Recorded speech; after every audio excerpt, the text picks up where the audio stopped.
Okay, good evening. Welcome to the Goffstown Planning Board. This is our regular meeting scheduled for this evening, the 23rd. Normally, we begin with introductions, and I will start with Dave Pierce. Dave Pierce, I'm an alternate member. Jim Raymond, I was here before Kimberly. Barbara Griffin.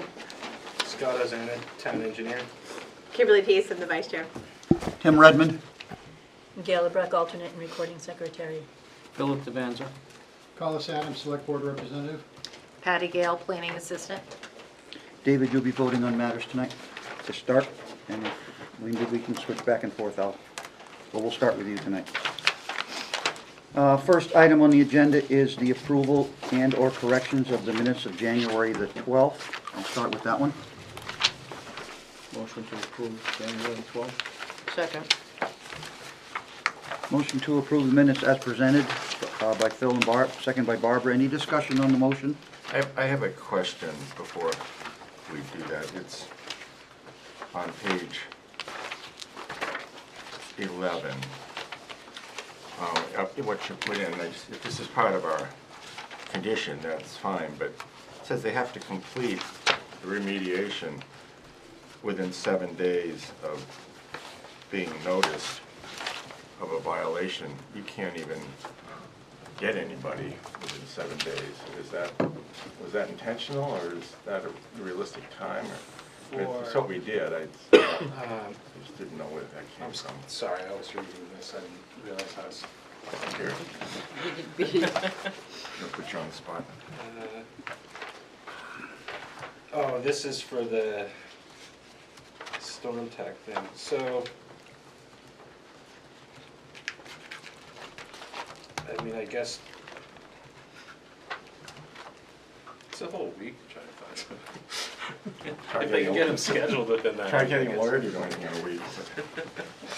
So would you like, is that going to be an amendment to the minutes, Well, Jim? no, that's what we did. That's what we did. We can't change it by changing the minutes. I was just questioning if that was. Yeah, Well, we can keep that in mind on future discussions. yeah, I mean, I could be a little lenient if they would say, hey, we can't get somebody here. It's just reality of the world. Yeah. They didn't have anybody here to represent them, as I remember, so. So, all right, so there's no change in the minutes. So the motion is to approve them as presented. All those in favor say aye. Aye. Opposed? Abstentions? Jane, I wasn't there. We have one abstention. Motion passes. Okay, the other minutes were from January 26th.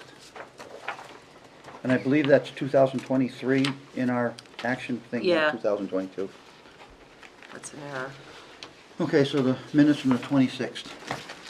I'll make a motion to approve. I have a Phil's- comment. Well, Phil's made a motion to approve. Would you like to? I can second that, sure, but I have a comment. Okay. On page 4, at the bottom of the page where I'm speaking, Kimberly Peace, should be P-E-A-C-E, but said the proposed, I guess that's pervious. We were talking about the pervious. I don't know what coarse paper, I don't know what I said, but let's just replace coarse paper with pervious. I don't think you said paper. Yeah, I might have said paver or Like the something. Porous pavement or pavers. They were porous Porous pavers. pavers. They Por- were- Right, they thank were you. porous So- pavers. Yeah. That's So what Kimberly they were Peace talking said the about. proposed porous paver driveway. Say that again 3 times fast. So that word just needs to be corrected, Yes. not coarse to porous. Okay, any other corrections? That was it. Phil, would you amend your motion Absolutely. to, Accept the change. okay, Kimberly? I second. Okay, motion's made and seconded to accept the minutes as amended. All those in favor say aye. Aye. Opposed? Abstentions? I'll Motion passed. abstain. Mark Lemay was here in my stead for that meeting. Okay, we have one abstention from Collis. Item number 2 is from Brookfield Investments. Patty, could you just tell us what's going on for anybody that may be here for that application tonight? I'm not sure, but they are requesting a continuance to the March 23rd meeting to allow for more time to redesign the plans and work with the state. So if anyone's here for the application for the 38 condos on Mass Road by the Shell Station, that application is being heard at a subsequent meeting on the 23rd of March. So if you're here for that, Jim? I suspect Patty doesn't know the answer to that, but is that a realistic time for them to complete the work they have to do. We don't want to do multiple, Well, that was the issue when we continued it to this date. Right. We had that discussion. which is why I'm raising it. Well, if I may speak, they did appear in front of the sewer commission to talk did. about the road grade as they approached the project, and we gave them indications of what we wanted to do. I'm speaking as sewer chairman now, not as planning chairman. And they were going to do some design, submit it to our engineer for approvals, and then they were going to get together for a final recommendation. So I think that's why they wanted another month to complete their design for the road entrance. And Patty, did they say in their statement that it was because it was for the sewer design? No, They just said to go to the sewer commission. yeah, they wanted to go to that, but there's other things they're working on too. Okay. So if they've asked for that date certain, should we, I don't have any reason not to, I just, Otherwise, the next date would be April 13th. Well, question is, when does the sewer commission meet? I don't know what their the schedule is. next first Tuesday of the month of, Dave? As a member of the sewer commission too, I believe we gave conceptual approval for the lowering of the driveway, and our consultant was only to approve the strength of the concrete slab that's protecting the sewer line. But they were going to come back to, our engineer was going to come back to us with a final answer for us. Dave and I are both in the sewer. And they had to solve the problem with the rail crossing. They are working on that as part of that whole package. Yes, the park department gave them a recommendation of how to relocate. So without, Okay. without further ado, that's the reason why they've asked for another month, and if that's. Well, I okay- guess if I could follow up, my question is to the sewer commission members here, then are those issues, is it reasonable to expect that those are gonna be resolved with the sewer commission at the beginning of March?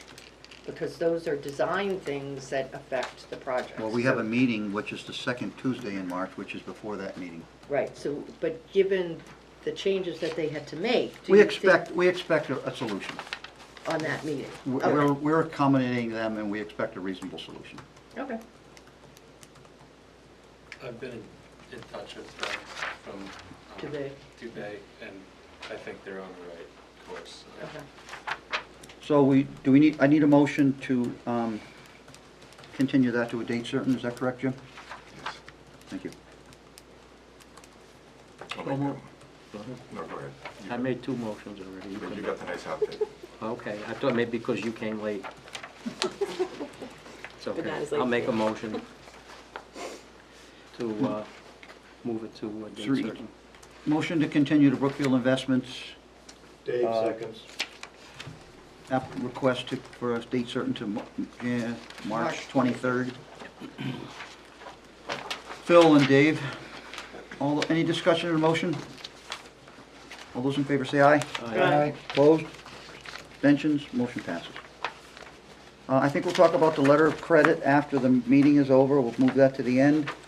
We have an email on the Chattel Avenue stating the concerns. We also have a letter for the Chattel Avenue stating concerns, and those will both be entered into the record, and they'll be duly noted at the Chattel Avenue hearing. Correct, Patty? Yes, you do actually have another one that was passed out tonight. All right, so we'll have a third one. Yes.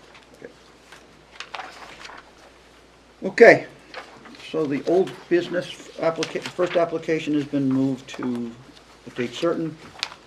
The next one is map 42, lot 60, relief from the outer 50. As I recall, we're waiting for Conservation Commission's meeting to comment on that application. Patty? Yes. We got that. Discussed it last night. No. Patty, could This you was just... discussed before. Could you... Yes, so they did meet with Conservation Commission on February 2nd, and the commission recommended this application go forward, and the planning board grant the request for relief of the wetland surface water district buffer, as there were some environmental advantages introduced by this plan, including the removal of a rubber tire wall, the septic system being relocated further away from the pond, and also the removal of the rubber back carpet. The Conservation Commission stated this proposal is an improvement to the property. Thank you. Any questions from board members for staff or for Conservation Commission member who was attended the meeting? Seeing none of the applicants here tonight, by any chance? Come on up. you would please identify yourself for the record. Nancy Nichols, trustee. James McCann. Thank you, folks. Do you have anything that you'd like to add at this time? Well, actually, there's two comments. We did revise the plan, removing the porous pavers, because after consideration that driving from a dirt road and a dirt right-of-way onto porous pavers is going to get clogged. So we reverted it back to what it is, which is gravel.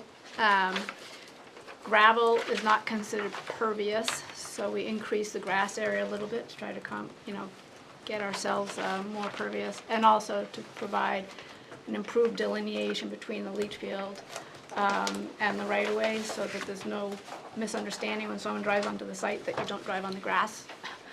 So the leach field is clearly away from the driveway. So the end result is that we are still reducing the amount of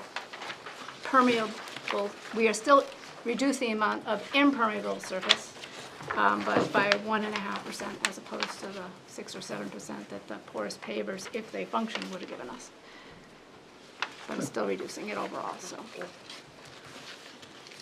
And then we looked over the notes that were provided to us in preparation for this meeting.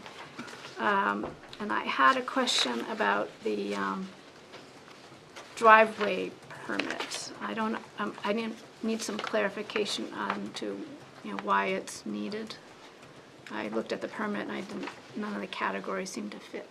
We'll let the town engineer speak to that. So if you're redressing it with fresh gravel, it's just like a modification. So if you were to retop it with asphalt, if you're an asphalt driveway, anytime you modify your driveway, we just like to have it on file. But the reason that we do that is because often when people modify their driveways, they modify them by more than what they're supposed to. So it's just to make sure you don't make it bigger, really, or move it closer to an adjacent property or something along those lines. That's the whole reason that we need it for a modification. So there's no fee with the modification permit. Okay, so it's basically this plan, submit it? Correct, yeah. If you submit this plan with it, and so there's I think it's the second or third sheet that you could sketch. You could just write on there, say, see attached plan. Because it refers to distances and things, but it's unclear to me what distances it's talking about, because our driveway is to a right-of-way, which is not a road. Yeah, and it's a weird situation where, because You know what I'd like to do with this? You're gonna have to call Public Works and work it out with them, because Good idea. we don't need to discuss it immediately. yeah, Okay. it's not, it's just a formality. It shouldn't be. Okay, all right, difficult but I'll task. call you just so I'm Yeah, clear on the application, what I'm doing. perfect. Okay, excellent. Thank you. Anything else? That's it. Mr. McKim, do you have anything? She says we're okay, we're okay. Question, Board members, Barbara. I just have a question, because in accordance with the new regulations we have, our town planner has given us findings of facts. Could you just repeat for me what the post-construction impervious area will be as compared to the list? I think you're, We're 1.5% 1.5%. less impervious. Okay. So we're improving it 1.5%. as compared to when we had the pavers that we talked about more in the minutes. than Well, we no, did as now. compared to It was- the original Right, that's what I mean. construction. Yeah. The original site, it's compared to Okay. the original site. Okay. So it was 6%, now you're down to 1.5%? Our Is that what I first heard? plan, our first P plan moved it down 6%. Now we're moving it down 1.5%. I just wanted to make sure we corrected the findings of fact. It's a move in the right direction. Okay. Any other board members? Do we open a public hearing on this? Because, yeah, we do have to open a public hearing on this. So if you just sit tight, if someone does want to speak, I'll ask you to step aside. So at this time, we'll open the public hearing on it. You don't have to move just yet in case no one's here. You never know. We'll open the public hearing on this matter for map 42, lot 60. Is anyone here to speak for this application? Seeing no one is here, we will close the public hearing. Board members. I move that we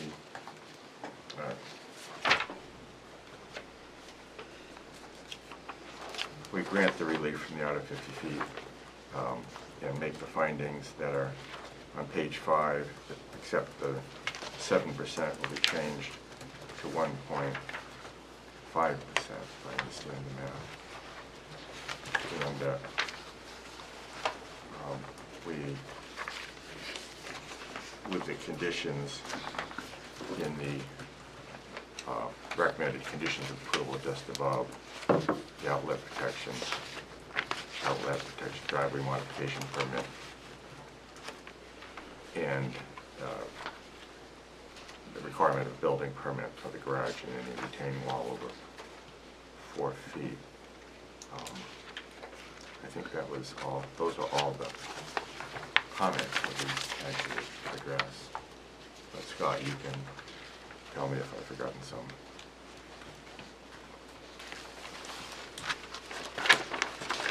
The plan was well done. Yeah, so that's it. That's all I had. It was an unusually well-done plan for this kind of work, and it shows the changes, so we don't have to make them conditions. I'll second the motion.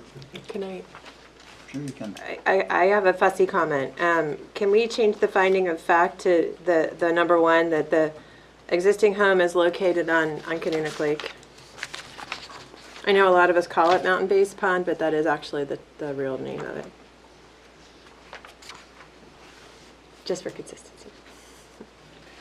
Okay. AKA. Okay, sure. AKA Mountain Base AKA, Pond. sure. Right. That's it. All right, anything else from anybody else? We have a motion and a second. Any discussion on the motion? Seeing none, all those in favor say aye. Aye. Opposed? Abstentions? Motion passes. Thank you, folks. Thank you.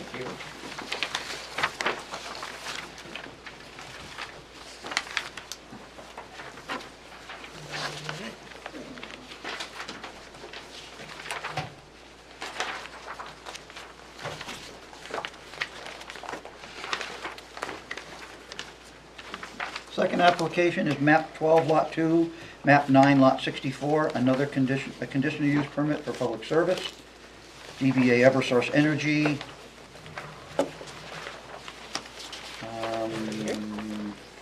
For replacing structures within the wetlands and surface water conservation. This again, we held this off in the last row meeting, waiting for conservation comments. Patty, please. Yes, this went before the Conservation Commission on February 2nd, and they recommend to grant the conditional use permit with best management practices as already incorporated into the proposed plan. Conservation's very happy with how Eversource has been working on these changes, because they always incorporate their concerns. Board members have any questions for staff? Okay. At this time, we'll ask the applicants to come up front if you're here tonight. And as you would, your name for the record, please. Lindsay White. Could you say that a little louder? Lindsay White. Lindsay White. Could you give us an update, Lindsay, on what's going on? We, as Patty mentioned, met with the Conservation Commission on February 2nd. We are still pending the review from the Planning Board for approval to proceed, and I believe that work would be starting as soon as we get approval from the Planning Board. Do the board members have any questions for the applicant? There were no other changes, that was the sole. I don't event believe there we are. were We just have waiting to, on. we just have to, and we did review the conditional use permit We did. at the prior meeting, so we don't have to redo that again this evening. We were simply waiting for the Conservation Commission's approval or disapproval of the project, as I remember it.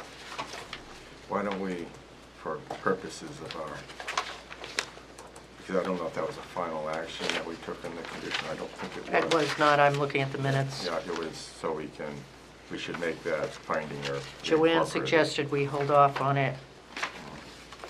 Though we did, they have already represented into the record that the testimony for is included in their written submission as to compliance with the permit requirement.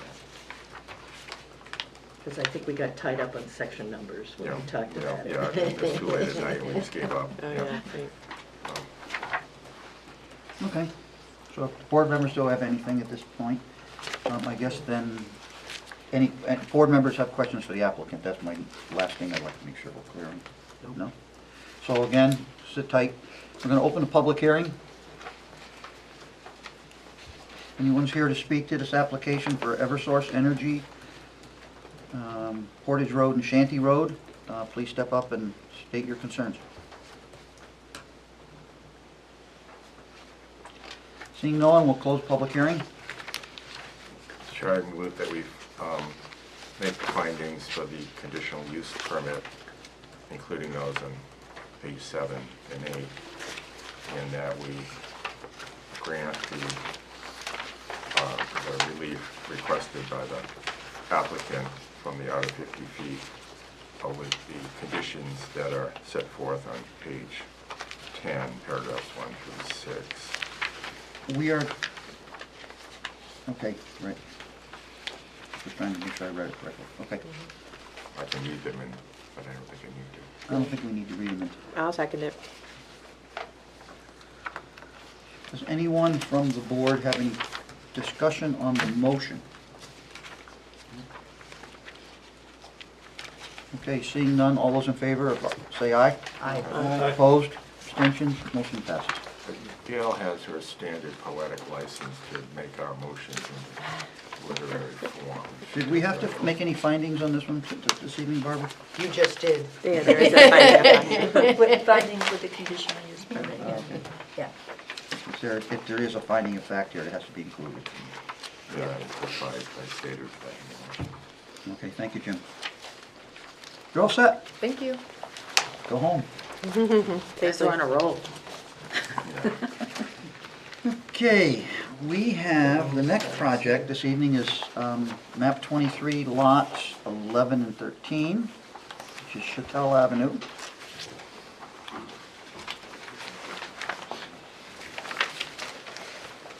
Patty, could you bring us up to speed, please? Okay, so do you want me to do the overview? I would just like to sort of give everybody a real quick overview of what's going on with this project, because it's been a while since they were here. Okay, so the property is located on Chattel Ave. They're looking at doing a lot line adjustment subdivision because they'll be adjusting the lot lines, creating a new additional lot.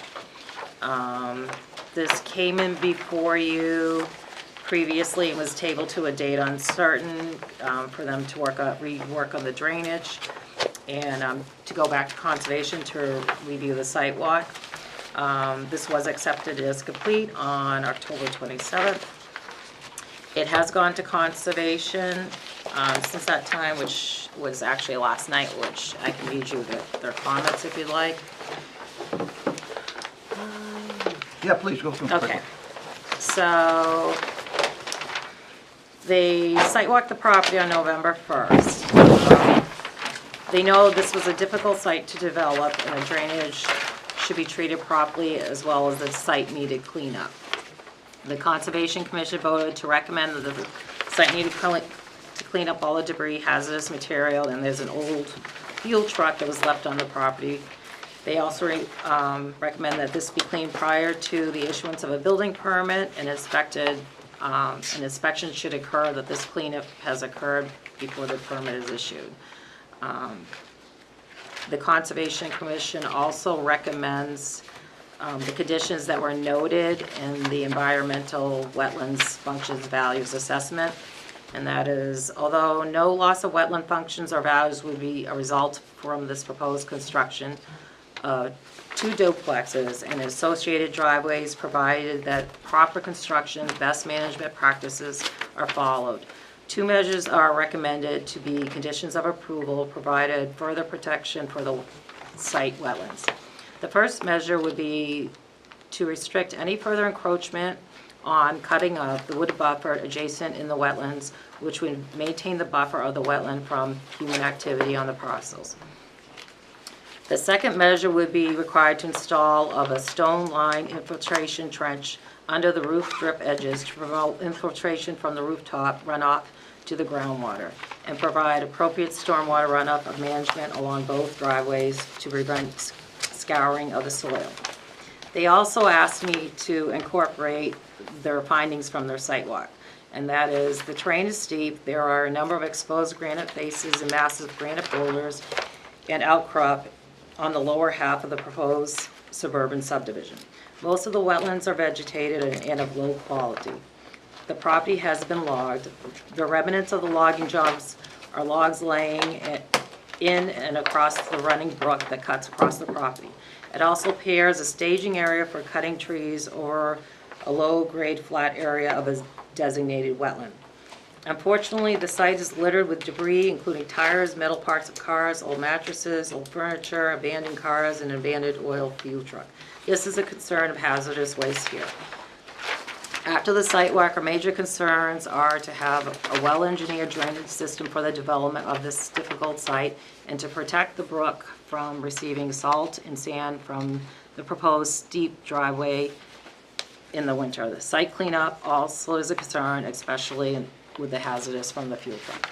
And that was their comments on that. Thank you. So could you, we have on, do you have the, our staff report in front of you for this one? Yep. I have it on page 11. Page 11. Could you read the staff recommendations, please? The recommendations? Okay. 1 and 3, 5, excuse me. 1 through 5? 1 and 5. 1 to 5. 1 is review with staff comments. Applicant has not addressed most of the items. 5 is instruct the applicant to address the comments with an updated plan and continue the application to March 23rd. Okay, thank you. And that is the recommendation of the planning department. Yep. Does any board member have questions for staff at this point? I have a comment. Please? I was on the sidewalk. We talked about the site. It was gravelled, so it's really funky. It's hard to identify what's going on these figures. Not for the applicant's sake, just sometimes 2D doesn't work really well. I believe that we talked about shifting the driveway for the upper one further up. The northern wetland closer to the rail trail is just no value. We've got other stuff going on lower, but essentially we talked about a revised plan. And these that we have in front of us are from July 1st, so if they haven't been revised from that site plan, I have concerns that we talked about in the field for the site plan that weren't addressed. So unless these are actually updated. I believe he has updated them slightly. He just did not write a revision date on the plan. Okay, all right, so, yeah, so, and I mean, even though there's a lot of wetland resources out here, I think they're being more protective of the higher value system, which is coming down the stream and then further off, so, I feel like this was, this is an improved plan, and, really they're protecting that large system on sheet, whatever this is, 7, so they've pulled everything back to kind of like keep that, it's just a really funky site, and it's hard to explain it on paper, but I was satisfied with those changes. And the wetlands that they are impacting the buffers of have been, minimized, considering they're only putting 2 house lots on here, and they're crossing one system, they're avoiding another system, and the system that they are impacting is really just sort of happens because there was quarried, and it's just a funky site. So, if I can, at the Conservation Committee meeting last night, they presented it, we talked to them about it, and we shared the concern. They do identify one vernal pool, which is great. We asked them if there were others. They said no, they looked at the entire parcel, there were no other vernal pools, so that's good to know. The biggest concern the Conservation Commission had was with the solid waste and potential for some hazardous waste, if in fact that fuel truck that's been abandoned there has some residual product in it. But they agreed to clean all of that up, and that was the biggest thing for the Conservation Commission, to come away from that with a cleanup of the site, which they agreed to. Thank you, Collins. Barbara?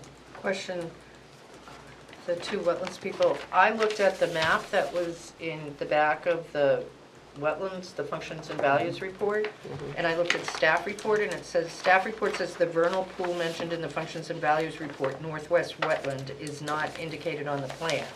And so if I look at their functions and values map, which has the wetlands designated, it shows a vernal pool right sort of on the match line for the sheets, sort of center line of the project. Is there another vernal pool? I mean, is there a vernal pool? Is there no? Are there 2? Wasn't it colored in red? I didn't actually think that that supported a vernal pool. Well, The if I yellow look, is supposed to be the more of the gravelled area, and the red is supposed to be the vernal pool, I believe. right, there's a pink and a red. So there's a red, and identified directly as a vernal pool on this sheet. But so is the staff comment from planning board incorrect then, on page 12, number 2? Does he call it a vernal pool or a potential vernal pool? I don't know, it refers to a vernal pool, maybe the applicant can address it. It refers to a vernal pool mentioned in the functions and values report, northwest wetlands, and I can't find that, is not indicated on the plan. I believe the staff report is incorrect. I believe, the applicant is here and can address it, because he did receive some of the comments, and he did submit a letter to Joanne. All right, we just both had comments on the vernal pool, the applicant can address it. If we thought it was a potential vernal pool, they Yeah, so could. it's not on the design plans, maybe that's what she's talking about. That's what I think, there's one. Yeah, it's not on, Well, maybe we could let the applicant explain it. And if it's not shown, it should be shown on the plan set. All right. Well, in Any their other, presentation last night, they did attest to the fact that it was a vernal pool. So whether it's Okay. potential or not, they identified it as a All vernal pool. right, and they're there's some avoiding it, discrepancy, I would like it cleared up. So all's good. And I also want to note that the driveway does meet the 8% grade. That was another comment that's incorrect. any other board members? 10%. It's 10%. It's 10%, but it meets the It driveway, makes the drive. driveway grade. Yeah, 80% would be the height. Board members, good? Okay, we'd like to invite the applicants up, please. And as usual, your name for the record, guys, even though most of us already know it.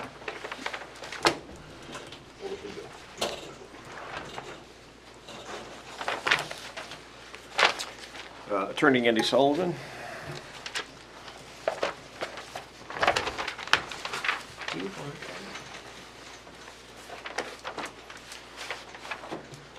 So before we begin, can you folks in the gallery see that map, or do they need to kind of turn it a little more for you? Why don't you put it straight against the wall, just like that? I have 1, 2. Well, we all have maps, and if we need Craig to point, we'll figure it out. And I'm Craig Francisco with Bedford Design. Hang on one second, Craig, till Patty's system. Thank you, gentlemen. We have both their names for the record, good? No, I Gail? don't. I'm Craig Francisco with Bedford Design Consultants. Okay. The floor is yours, sir. Oh, okay. You can't see where I'm pointing, but the red thing is the vernal pool. There is only one vernal pool, to my knowledge. Okay. At least that's what Officer Blossom's told me. And I may want to make an apology right away because I guess I didn't put a revision date on the plan. Because we did revise the plan after the site walk, after the letters, et cetera. So I apologize for not having a revision on the plan. We did move the driveway for lot 11 south a little bit. It's probably about 15 feet. The grading is probably 15 feet from the wetland, what Kimberly talked about. Which driveway, Craig? The long one that goes up in the back? The southern one. We have two driveways, right? Yes. Okay. We moved this one slightly, so it's closer to this wetland. On the proposed lot 11-1, Okay, Craig, thank you. we moved it slightly south to be further away from this wetland that is a little bit better quality than this one. We twisted both houses and driveways and hammerheads slightly. I met with Scott one day to talk about the culvert at Chattel Ave. And then we had that rainstorm, I don't remember when it was, December, I think we had a big rainstorm. And I went down and looked at it, and I saw some fresh gravel along the shoulder of Chattel. I thought, it overtopped and flooded the road. I called Scott, he said, no, they fixed the culvert, and that's the new gravel they put on the shoulder. So we had to the one problem we had was when we ran the computer model of the drainage, Morgan's Crossing has an 18-inch culvert coming out in this general location, and there's an 18-inch culvert, same size, same type on Chattel. The computer model was overtopping Chattel for a 25-year storm. So I went back to Morgan's Crossing, drove around, looked at some catch basins, et cetera, et cetera, et cetera, remodeled it so that this culvert Chattel did not overtop, because we have an engineer saying it doesn't. Then that's for the existing drainage. For the proposed drainage, by moving this house in Hammerhead slightly on the upper lot, lot 13, I'm going to twist the map so you can see it for a little bit.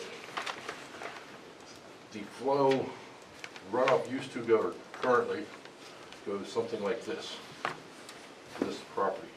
This is in a pretty good cut section, which diverts this water down the edge of go down the edge of the driveway to the brook. This is the cut section, so the water will flow down the, it should reduce the flow to lot 15A-1. Well, while you're right there, Craig, on that subject of drainage, what are you doing with the driveway to accommodate what size culvert from Morgan Estates?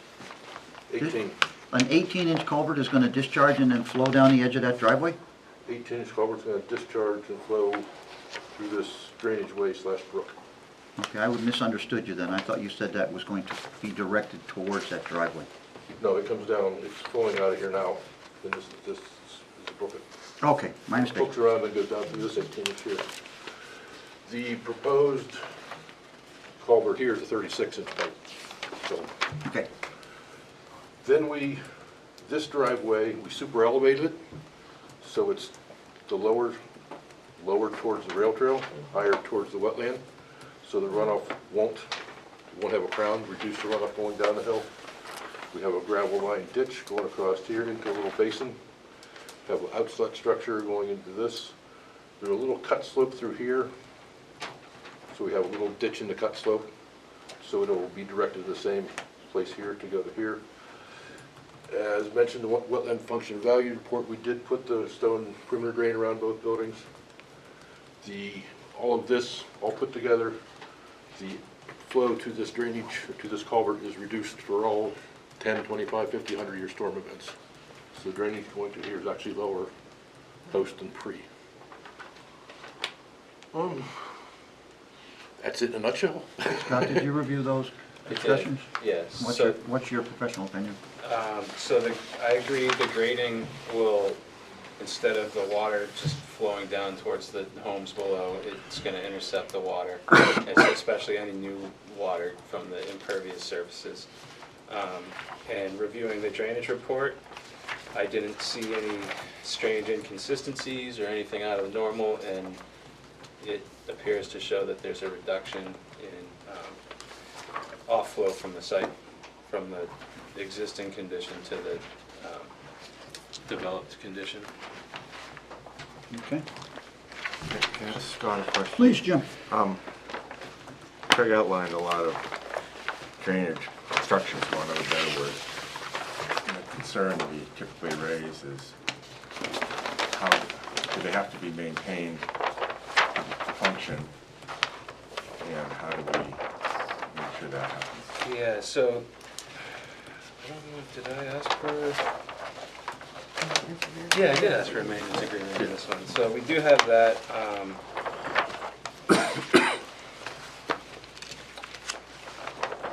This one I didn't ask for inspection reports, and we don't typically do that with homes.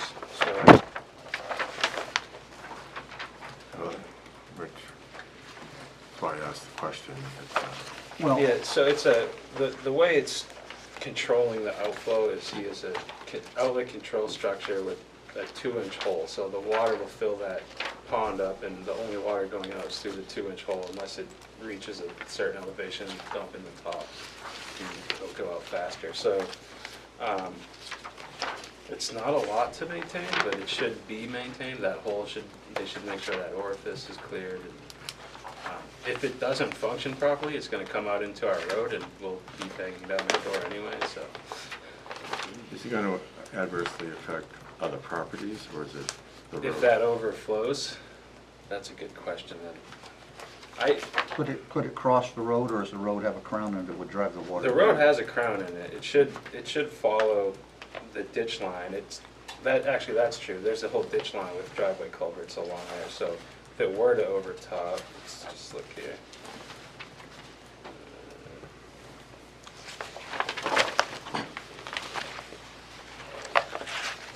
Yeah, so there's a proposed driveway culvert there, so if that pond overtops, it should direct it towards the ditch along, it should tell which one of the things that we asked for, and I think Eric had spoke to you, Craig, about it, about giving the town a drainage easement Yes. to maintain our ditch line there, because our ditch line Yeah, the goes onto the Chattel property. Avenue is only 30 feet wide, so, Yeah, yes, so we have that stone line swale there.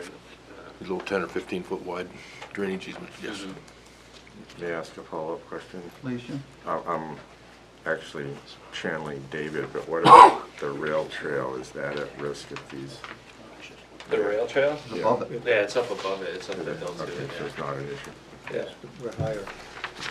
So when you're talking about the drainage on these two driveways functioning correctly and being maintained, we can't hold the developer accountable once the lots are sold. Is that some sort of condition that we could require, some sort of statement in the deed? Is that possible? Well, we're gonna record a drainage maintenance agreement that basically says if they don't maintain it, the town will come in and charge But them. with whom? Well, It follows the owner, Yeah. yeah. It follows the lot. It Yeah. follows the lot, so lot, once the sorry, lots the are owner, sold, yeah. that maintenance agreement transfers to the lot, the owner Yeah, of the it's lot. on, it's on record as applying to that property. And that drainage maintenance agreement would be enforceable down the road? Yes. Okay, good, Yeah. thank you. Well, can be and will are different questions, but yes, it can. I think Tim's question basically, though, is that recorded with the deed? So if somebody does a title search and they pull the deed, will they get that? If it's recorded under the name of the current owner, when they do the title search, they should see it. Now, in fact, Andy, what's the title standards, 40 years or 50? I think it's 40 years. So after 40 years, you don't go back any further on a title search. So at some point, Hell, we'll be all dead by now. lost in the mists of time. We could record a restrictive covenant prior to the first deed out, and then all the deeds would reference that. 100 years now, it'll still reference the book and page of the, Okay. As long as it comes up as a part of the legal description. Yeah, it's Yeah. I was just trying to make sure that it's in writing someplace well, other than that's the best way of doing it. in our Andy. in our yeah, minutes it could here be a as subject to in the deed, and that deed goes on forever, and Yeah. they'd have to go to where it was originally Yeah, recorded. that's correct. I agree with Andy's proposal. Okay. Andy and I don't always agree on that one. Okay. Board members, any other questions for the applicant at this time? Were there any outstanding issues? I mean, we have a comment from staff that said the applicant has not addressed most issues. Craig, could you respond to that? Is there something that you'd like to Yes. say to that? Did you receive a list of issues of some sort? Back in November, yes. Okay. But I got the letter from her, emailed to me, from Joanne, emailed to me Thursday, I believe, might have been Friday, on the 17th. Right. And I replied almost immediately, hoping she would revise her letter to you guys. Obviously, she did not. The first thing she said is that the relief from the outer 50 feet is needed to construct the house and septic, driveway, house and septic. We don't need we're not putting this house and septic in the outer 50 feet. Okay. We only need the outer 50 feet for the driveways. She mentioned the vernal pool's not shown in the plans. I thought everybody wanted it on the functional values. I didn't think it should be on this topo and stuff. She said something about an inquiry was received regarding the existing duplex having an additional apartment in the basement. To my knowledge, the basement's being used for a bedroom, not an additional apartment. Either way, I make the observation, it's not before this board. Yeah, but, she said about the amount of buildable land. I did a real quick estimate, guesstimate, I should say. And in my letter, I said that lot 11 has 12,144 square feet, which is the existing duplex lot. It actually has, like I said, I did an estimate, 'cause I didn't take out the 25% slopes in the computer. Lot 11 has, of course, it's in the back, 9,485. Lot 11-1 has 61,937. Lot 13 has 69,493 square feet. So we got lots of buildable area. Again, I apologize, I put that note in the plan, that's not a problem. We mentioned the driveways were 10% per the regulation.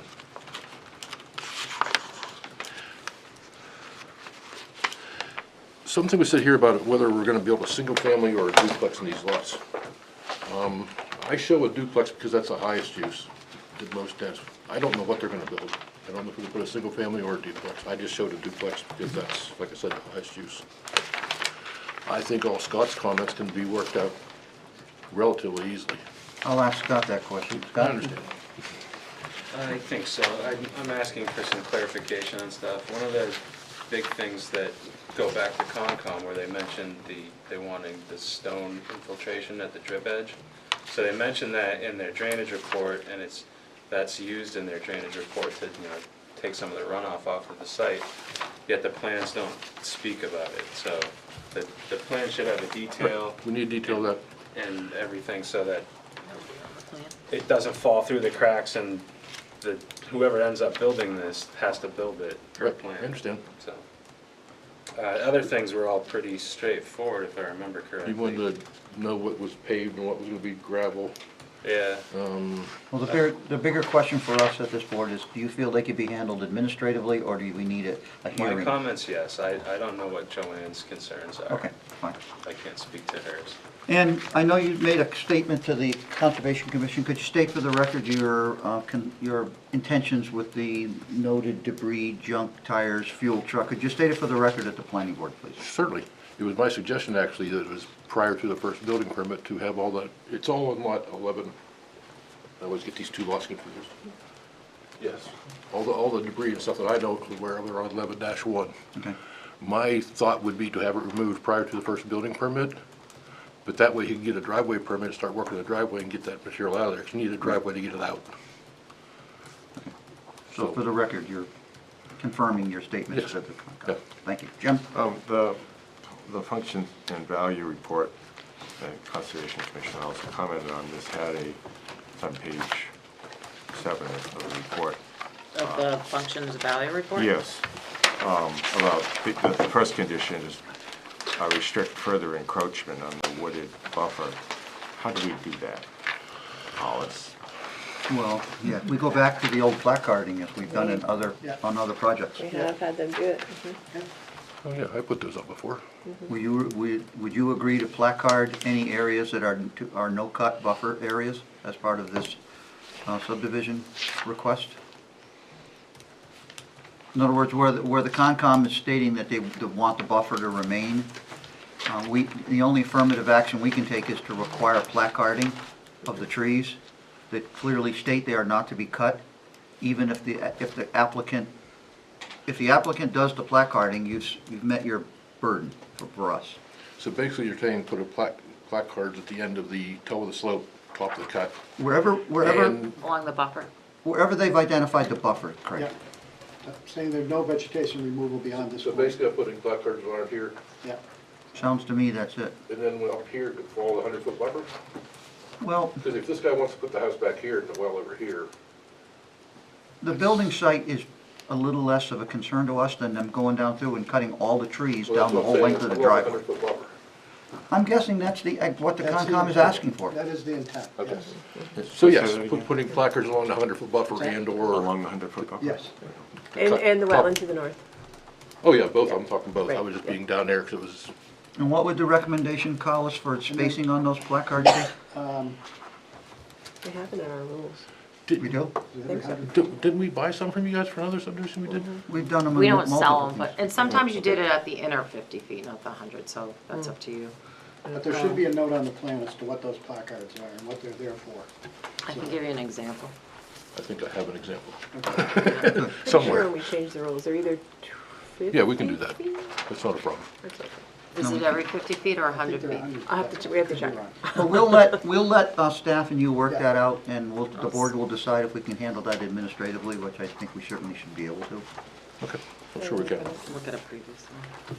And then they brought up the business of the salt contamination from the driveways, and that is by your changing the super elevation of the driveway, you're shedding the water away from the wetlands. Is that your remedy, or what's going on with that? That, and we're having gravel driveways, so there shouldn't be any salt on them. Okay, thank you. But that doesn't mean they're not going to pave them after they're sold and salt their driveways. You can't. I understand You that. can't speak to the future. No, I can't. I can't even say for sure it's gonna be a single-family house or a duplex. Right. So I think that the super elevation does shed the water away from the wetlands at the very least. And we'll all go to this pond. Right. This one will all go here. Okay. So I'm going to take that as your remedy for the salt comment. And Any back other- to the placards, you should note it on the plan and show them Yes. once we figure Yeah. out. Yep. can do. Barbara? So the driveway permit being required is for a gravel driveway only? Permit is, the driveway permit is to access to the town road. That's what driveway permit. What kind of driveway? We can't tell them what they I have. thought we just had a discussion that we were just saying what kind of driveway it was. That's my question. Doesn't matter to me whether it's gravel or paved, Yeah, they they're both exhibit the impervious. same runoff characteristics. Okay, I just Regardless. wanted, there was a representation that they're gonna be gravel, not paved, and I wanna know whether we care.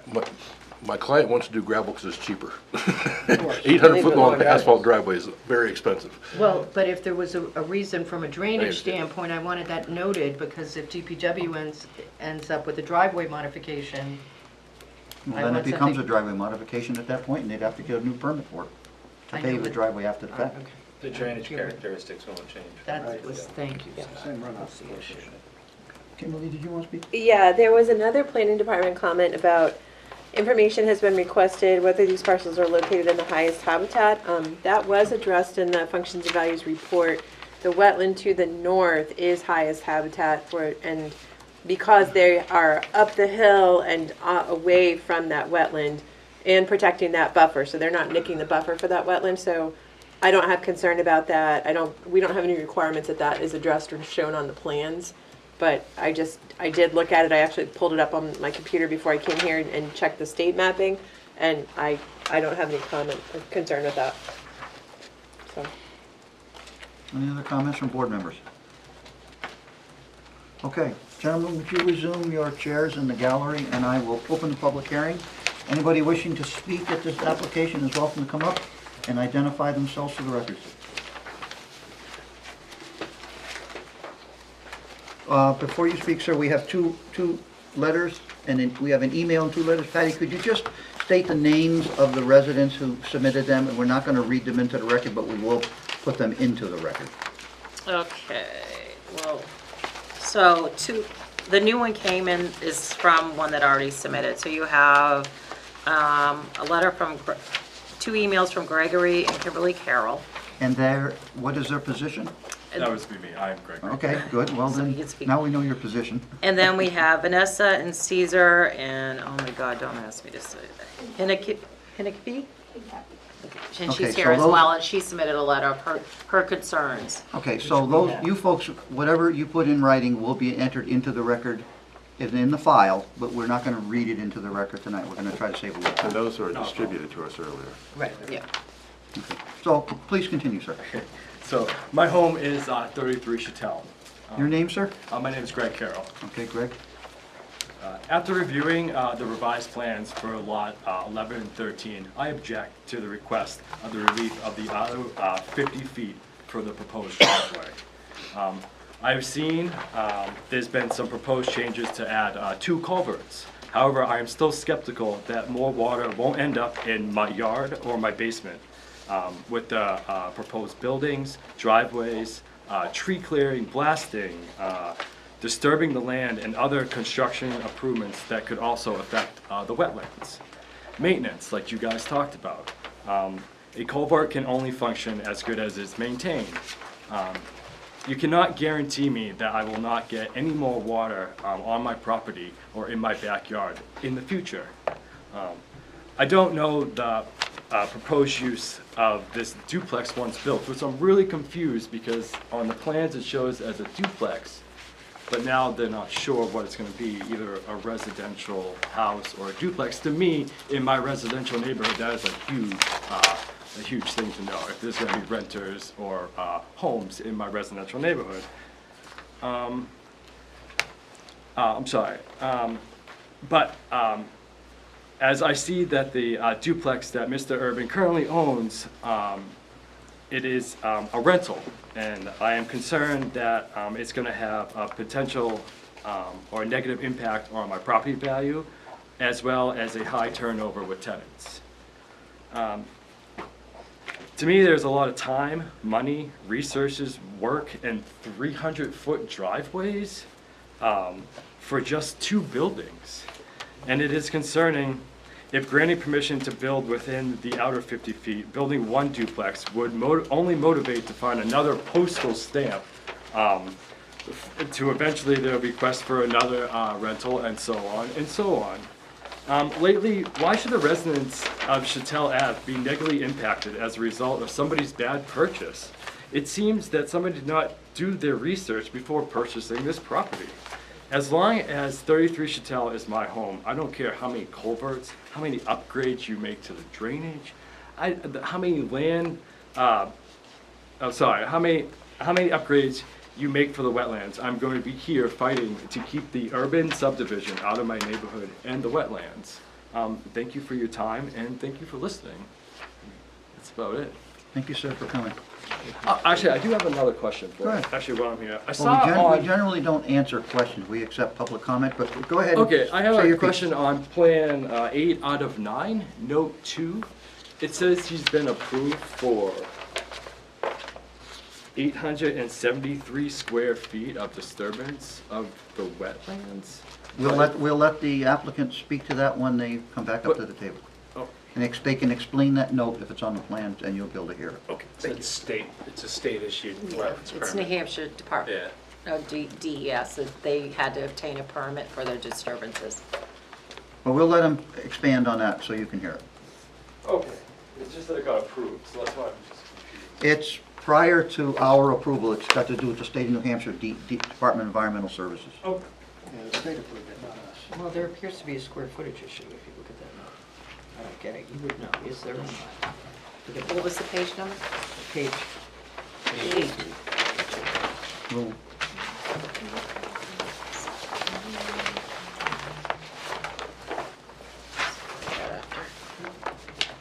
I mean, I don't know. According to this, it expired. So I don't know enough about wetland permits, but that note indicates to me there's an issue. The applicant can address it. It's, one of our comments, the amended wetland permit expires In 27. 27, which means it's been reissued in 22. All right, So well, that note is we'll wrong. let the applicant explain that when they come Yeah, up. he has to correct that on the plan. Keep it clear. Anyone else wish to speak this evening, please come forward. Everybody all set out there in the gallery? Okay, we're gonna close the public hearing. Can we have, before Did you want him to address yeah, it? we have it close it, can we have the applicant address the, Oh, yeah, yeah, is that still with bring the applicant public? back up.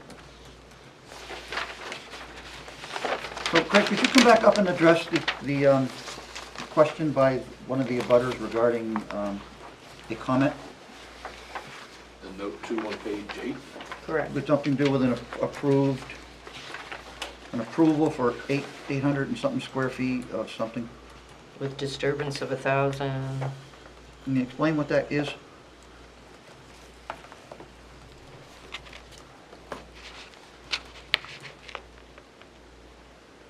This is the plan we sent into DES for the wetland permit we obtained And what is the wetlands permit for, Craig?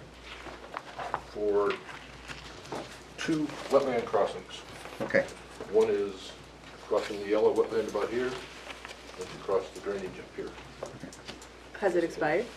What's the total impact? It would have expired, we got an extension, it's expired in 2027, I believe.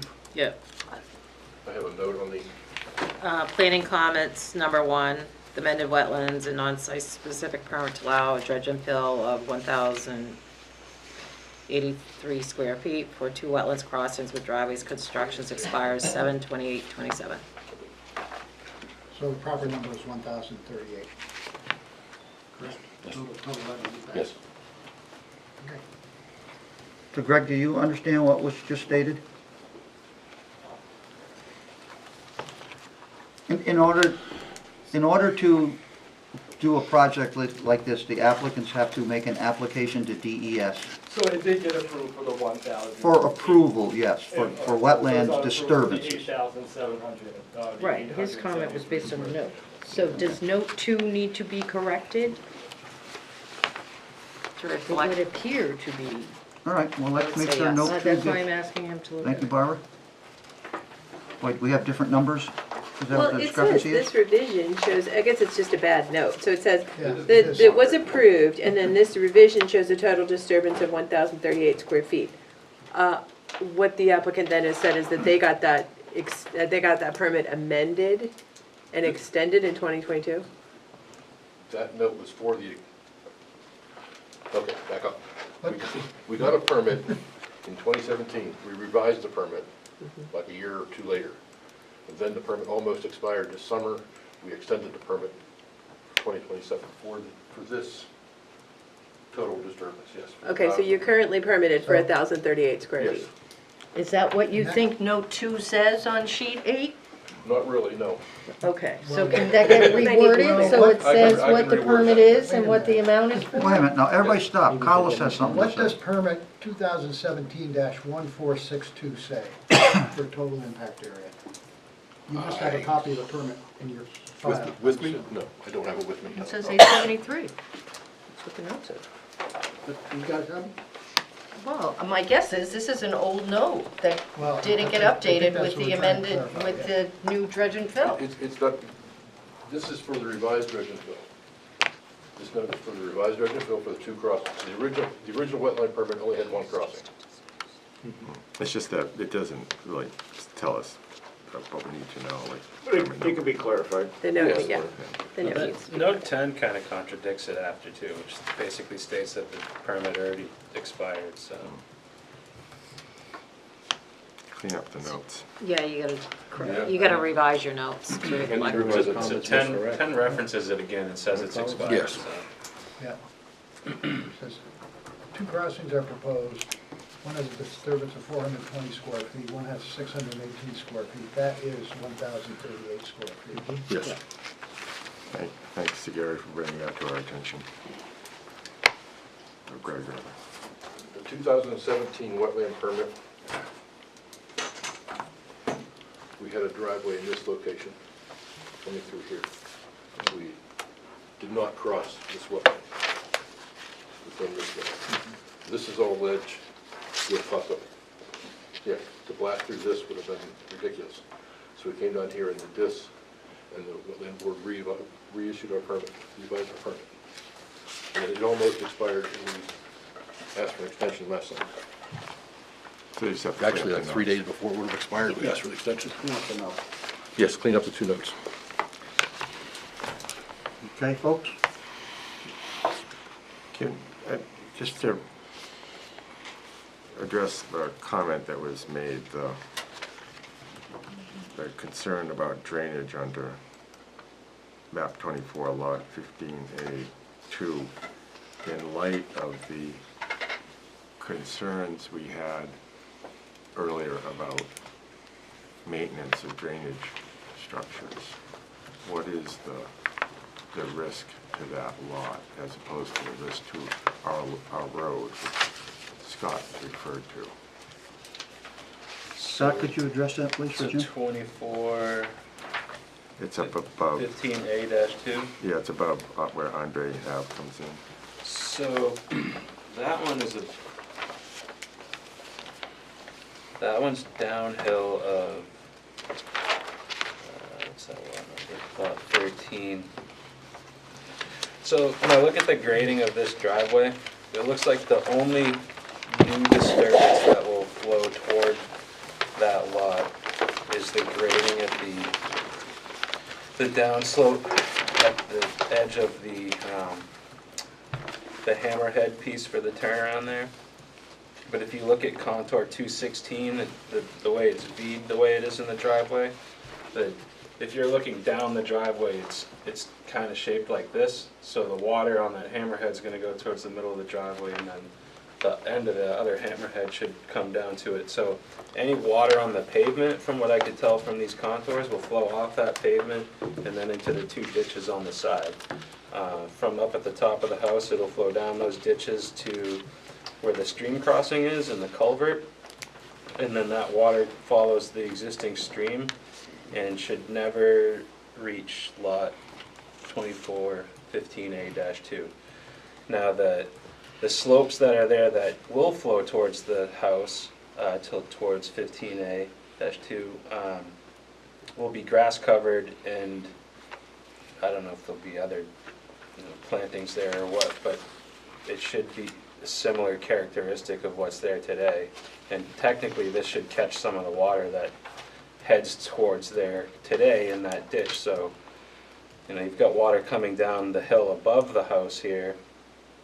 It should go in the new ditches instead of down the hill towards the existing homes. When you say above, to the south? Where's the north arrow? Yeah, to the southwest there. So from the southwest, it's flowing northeast. The new ditch should intercept a good portion of the water instead of continuing down the hill towards the homes. So this may decrease the runoff towards It the may. house that's currently going there. Yes, and ultimately the spot that was analyzed was the culvert underneath should tell, because that's the last place all the water leaves these sites. So that's like the focal point of the drainage report. But the bottom line is, we've got a drainage analysis prepared by a professional engineer, reviewed by a professional engineer, that says the post-development runoff will not exceed the pre-development Correct. runoff, which means we won't be increasing flows to any of the other areas, which I believe Correct. is the concern of the Yes. people who spoke. The drainage report confirms that will not be the case. Yes. That's what it's all about.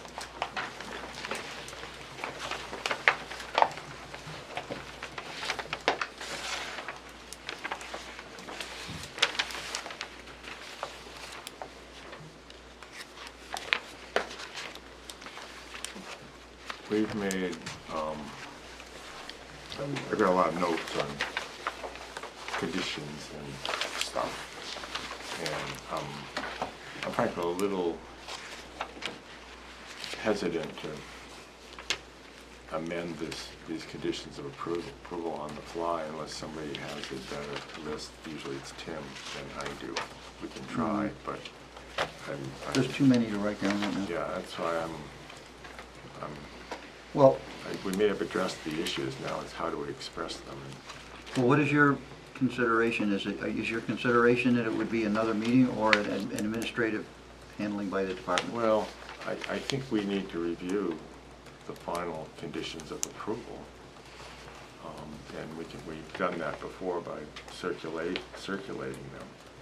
But once you establish your conditions, it's final, as we know. So if we have questions about what we've just scribbled over our note pages, we don't have to do it tonight. And we have changes to the plan notes that have to be added as well, because there was a little bit of discrepancy on that. Correct, none of which are major, but you add them all up, and that's...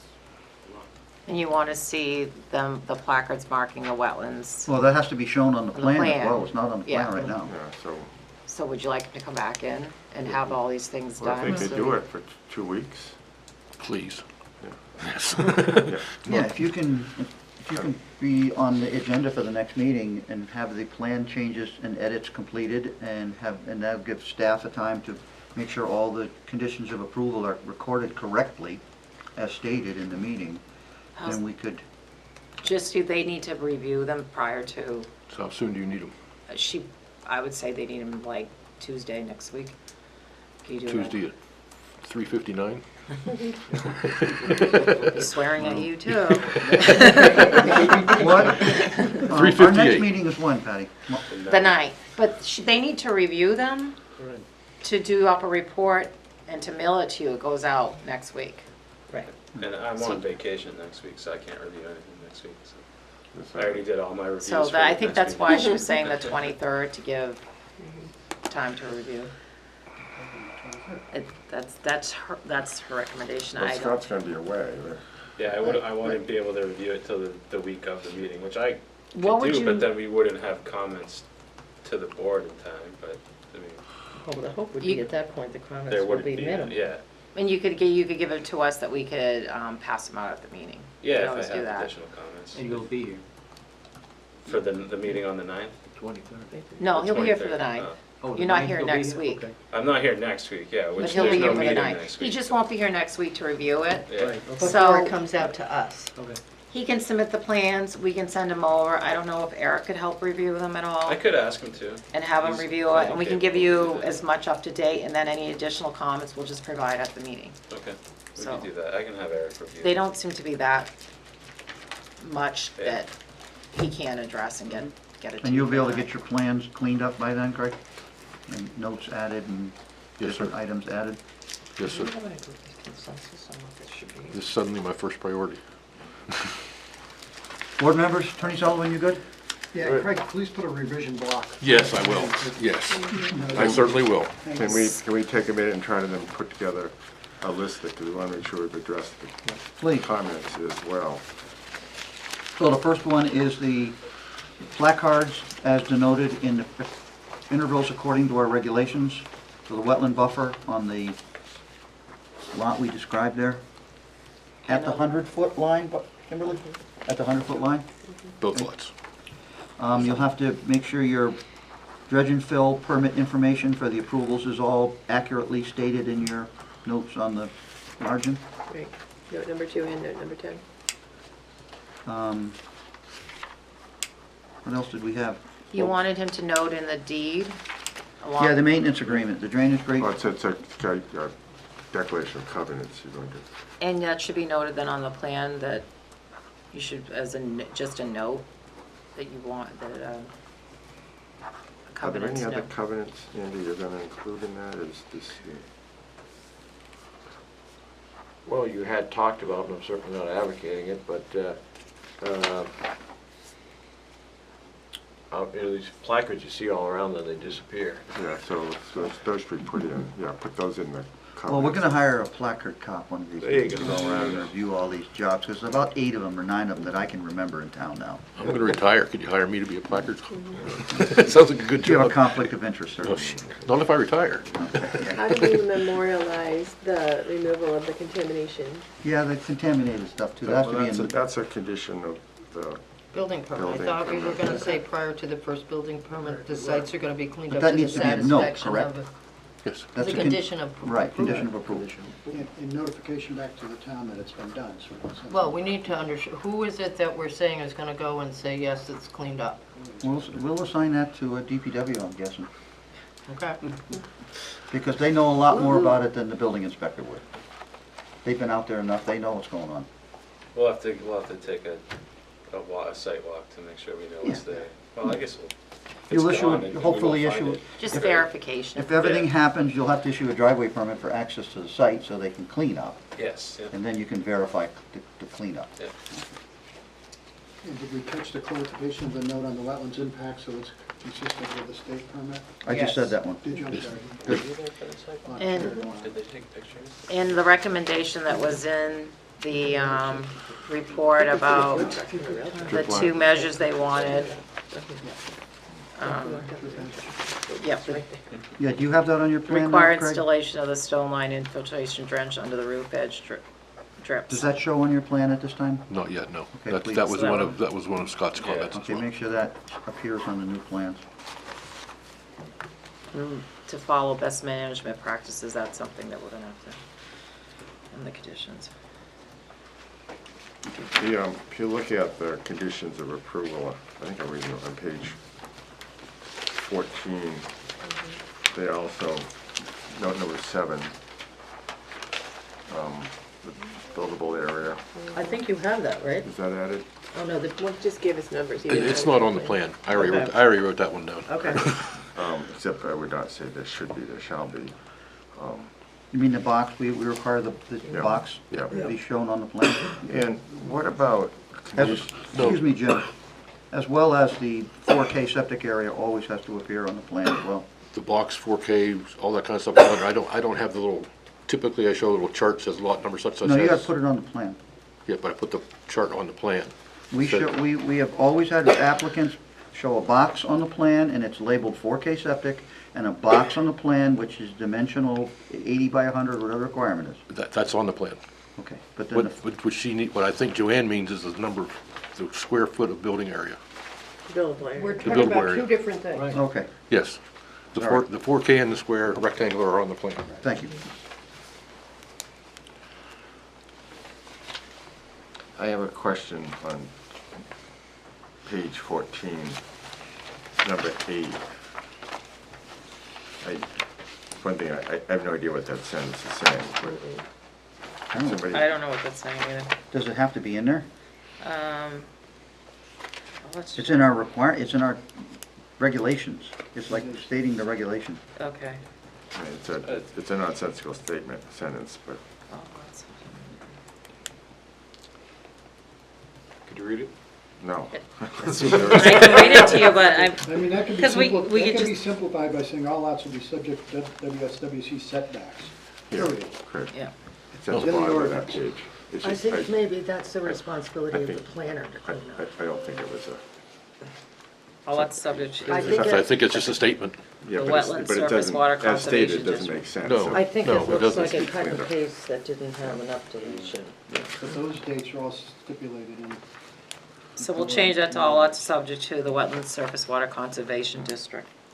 And then on the next page, number 9, all technical comments listed under DPW comments shall be addressed by the applicant and then approved by the engineering.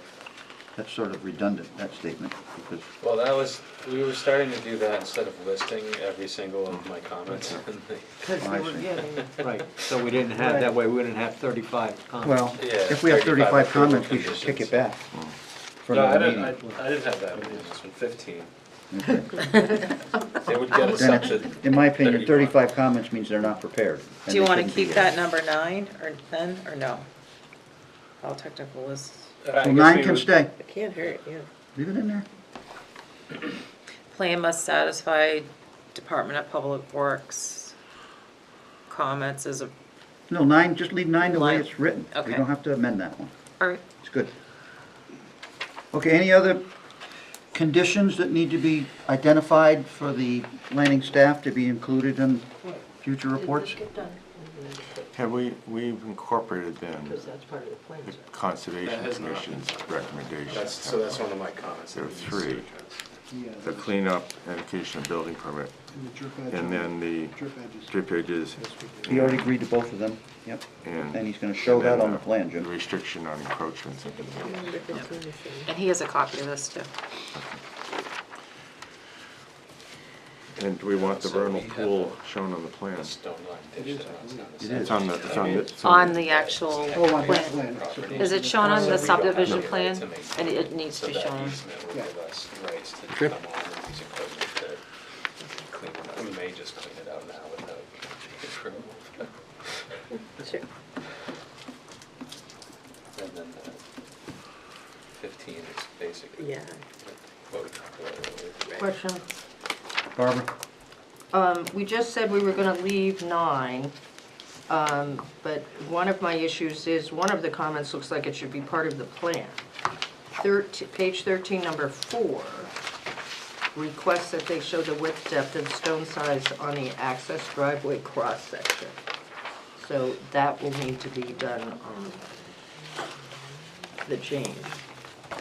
Page, I don't have that letter. Craig, I think your intent was to have all my plan comments completed prior to the next meeting. Oh, correct? yes, yes. Okay, okay, so it'll be, yeah, so Yes. that's, hopefully those all so my. hopefully we will not need number 9. Oh, yeah, that'd be great.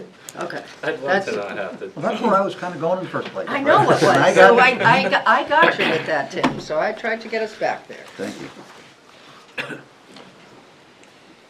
Board members, you have any other No, we have, conditions of approval for the next meeting that no, have to be identified? I do think we want to say we have noted the concerns are expressed in some of the written materials, many of those really are out of our control because this complies with zoning and subdivision regulations, so I don't think can't compel them not to develop because other people like seeing this not develop. It's just not within our powers, but I note their concerns.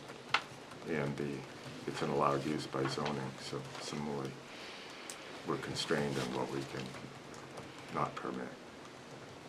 It's just the nature of our jurisdiction, the limits in our jurisdiction, I guess. Okay, we need a motion, if we're ready to go, we need a motion for continuance. I will, that we continue this to A second. next meeting. I guess I'd request if the applicant concludes it cannot have this in by next. I'd say Tuesday would be. Yeah, then let us know so we can, the office can let people know if they call. I will have it in. Yeah, If not, I will talk to I them. promise that to all my clients too. and it doesn't happen. Really? I like Andy. You're on TV here, you know that? All right. Motion's been made to continue to March 9th of 2023 by Jim, seconded by Kimberly. Any discussion on the motion? Yeah. All those in favor say aye. Aye. Opposed? Abstentions? Motion passes. We'll see you on the Thank you. March 9th. So the abutters will not be re-notified. Your notice of tonight's meeting serves as a notification.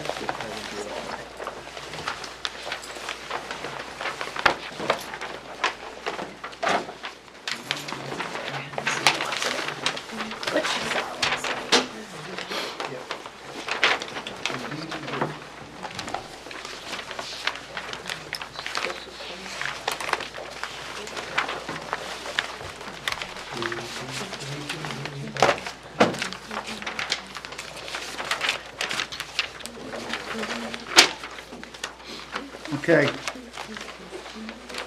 Our next application is a conceptual application hearing for map 10, lot 10, Tenney Road. Patty, could you brief us on this? Sure. It's a conceptual plan off of Tenney Road. They're looking for guidance from the planning board on how to proceed. Their proposal that they're showing to you conceptually is a 6-lot open space subdivision.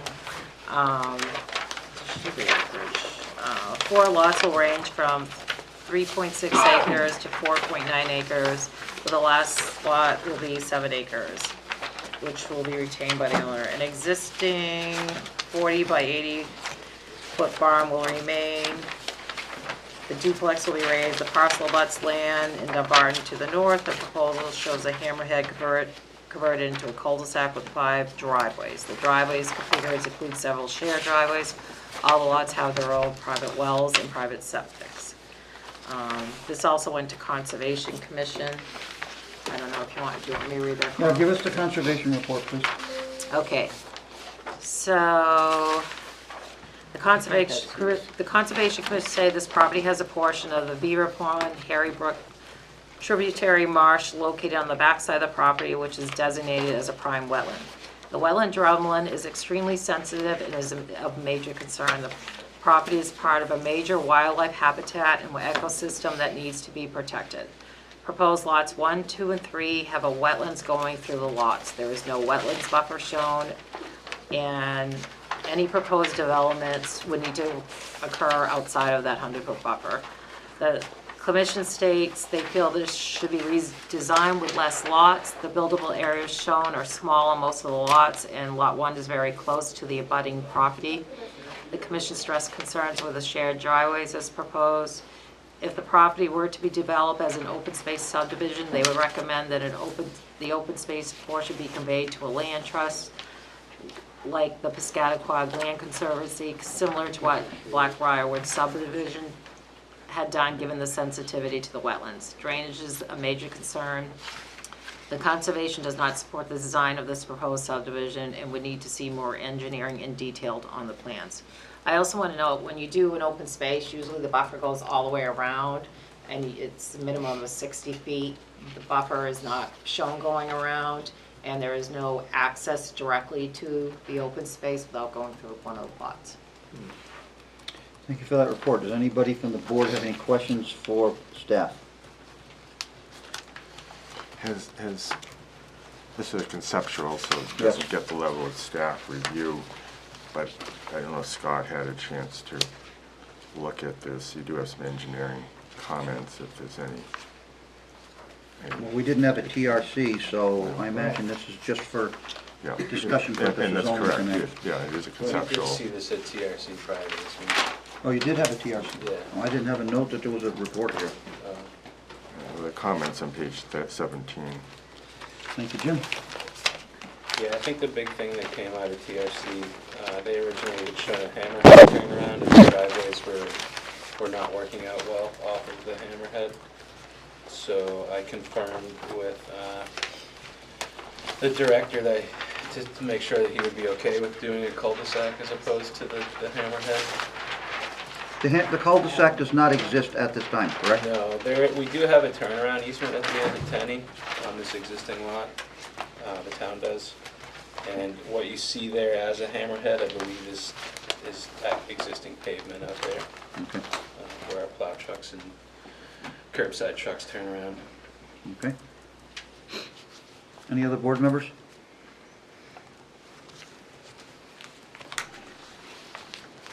Okay. Board members, good? So far. Okay, we will ask the applicant to come up and give us a presentation. Thank you. All right. Your name for the record, sir. Good evening, Mr. Chairman, members of the board, those present in the audience. My name is John LaFave. I'm with Fieldstone Land Consultants. I'm here tonight on behalf of David Klebanov for a conceptual subdivision, to get some feedback from the board on how they'd like to see. Mostly it's the access that's kind of an issue, and I'll get to that in a minute. So let me give you a little history of the property. I believe a couple years ago, I think it was Eric Mitchell came in, had shown a rough concept to the board of what he believed could happen for a subdivision. Problem was the data was based upon a 1986 survey that he had, and he didn't have wetlands delineated, didn't have good contour data. We went out to the site, we ran the boundary, delineated the wetlands, obtained topography on the property. We then came up with a concept we believed would kind of solve problems, because any road that would be presented on the property, because we're already at a dead end, they wouldn't want to see it extended. Dead end, I think the regulations say you can only go a certain distance with a road before you either have to intersect another road or have a loop road. So any impact we'd have to this property with a loop road, you know, if we did something like that, there would obviously have to be more lots. You'd want more lots to actually pay for the construction. There would be more impact to the site. Right now, with the way the road is configured, there's an existing hammerhead. And believe it or not, I grew up on this road. So I remember when this was a dirt road, and John Neville had his shop right here at the existing barn. There's a large gravel area that was right here, and everybody used to come up, even the town plows would come up and turn around. And then one day the town, a few years back, decided it was in their best interest to get a turnaround easement, so they did. They acquired an easement and they built a hammerhead. So if we wanted to come off of the existing hammerhead with a road, our options would be, you know, really to go to where the buildable areas would be. You know, some of the best buildable areas over here, and we'd be impacting wetlands. So we wanted to come up with a creative design to not build road, unnecessary road that would need to be maintained, because like I said, you know, you gotta come around with a loop road, build more road than you really need to have for lots. You know, secondly, we're not impacting the wetlands. There is wetlands off the property. We are adjacent to what the Conservation Commission had mentioned was, I believe they call it the Harry Brook tributary. So we would need to get permission to delineate that wetland. It might touch right here at the corner by the town line, but there is a distance in between the existing stone wall and where the the pond is, where the wetlands actually are present. So we don't have that buffer shown on the plan, and because it was conceptual, you know, if we were to proceed with that, you know, obviously we could show it, but this is also going to be open space where, you know, if it's being conserved for open space, there's no development anyway, no need to show a buffer. I was more here to get feedback from the board tonight, because what I tried to do was try to come up with a concept which, you know, kind of utilizes it with creativity, the existing road, no need for new road to be built, but still being able to serve, you know, these 5 sites that we have shown on the plan. There's an existing duplex that's there. It's not in the greatest of shape. Dave's going to tear that down. There is a barn, and he had a thought that it would be nice to turn that barn into a duplex or condo or something, you know, just 2-unit building to use the existing structure. Just thought it would be a shame to take a 40 by 80 building and just tear it down as well. So our proposal is these 5 lots, but lot number 3 would be converting the existing barn into a duplex building. I did meet with the TRC committee when we were in talking about the plan. Some of the issues that came up, like Scott mentioned, was simply the turnaround. Now, if you have the diagram from the DPW where they want to see driveways, they have, you know, several spots where there's no, can't have driveway, can't have driveway. So then you're stuck with this access and you're trying to figure out how to get your driveways there. They also thought, you know, coming to a dead end, that having driveways, you know, going off, it would be better to have a cul-de-sac, which would show some separation, or some, you know, somebody would come up, see a cul-de-sac, know what to do and not see the driveways. You know, it's like more of a determined end of a road, you know. So we would take the existing hammerhead and simply, you know, turn that into a cul-de-sac, and it, you know, it wouldn't take very much. I mean, it's essentially there. It's a flat level area. It would just have to go take the hammerhead and do the radius that's required from the DPW to bring it up to standards, and we could engineer and show that. But I was trying to get some feedback from the board. Yeah, there would be a 60-foot buffer around the perimeter, but anywhere that we would put, if we were doing an open space development, we had to have an access road come in. Well, there would be somewhere where there would be a break for a buffer for, you know, the road coming in. We had a similar thought here. This wetland is not a significant wetland. I'll give you that this is, but right now we have a 100-foot buffer from this wetland, and I don't want to cross it. It really stinks that some of the best buildable areas here. You know, it would be nice if we were able to get some relief. The only way to find out, you know, what people feel about the conceptual is to come here before you, show you what I have and what I have to work with, to see if I have some, you know, thoughts on what we're proposing, criticism, positive feedback, that sort of nature. So instead of coming here with a full-blown development, we came up with what we believe is a good concept, and we want to see what the board has to say on this proposal. I do have some copies of the plan with me tonight, if you don't have a copy yourself. Does everybody have a copy of the plan? Okay. So, like, when I met with TRC, Scott had taken a minute and he said, you know, why can't you do this? Why can't you just take this road and just extend it straight up? And I said, well, because it's already a dead-end road. So we're not allowed to extend the road any further to a dead end because of the regulations, you know. And then, in order to achieve what the regulations state, like I said, it would have to be a loop road, which we're trying not to do as well. Open space does allow some creativity, so this is where we are today, and I want to see what the board thinks of this concept. Scott, could you address the comment about the dead-end road statement from the applicant, please? About the length? About the inability to extend a dead-end road. I think our regulations say a cul-de-sac or a dead-end street can be no longer than 1,000 feet, I think. Does that sound right? Right, we already have an existing road that's this 4,000 feet long, let's say. So, my suggestion for extending the road was to eliminate the need for shared driveways. That was the whole thought behind that. So that was, obviously we would need to allow a waiver or grant a waiver if we were to allow him to extend the road. But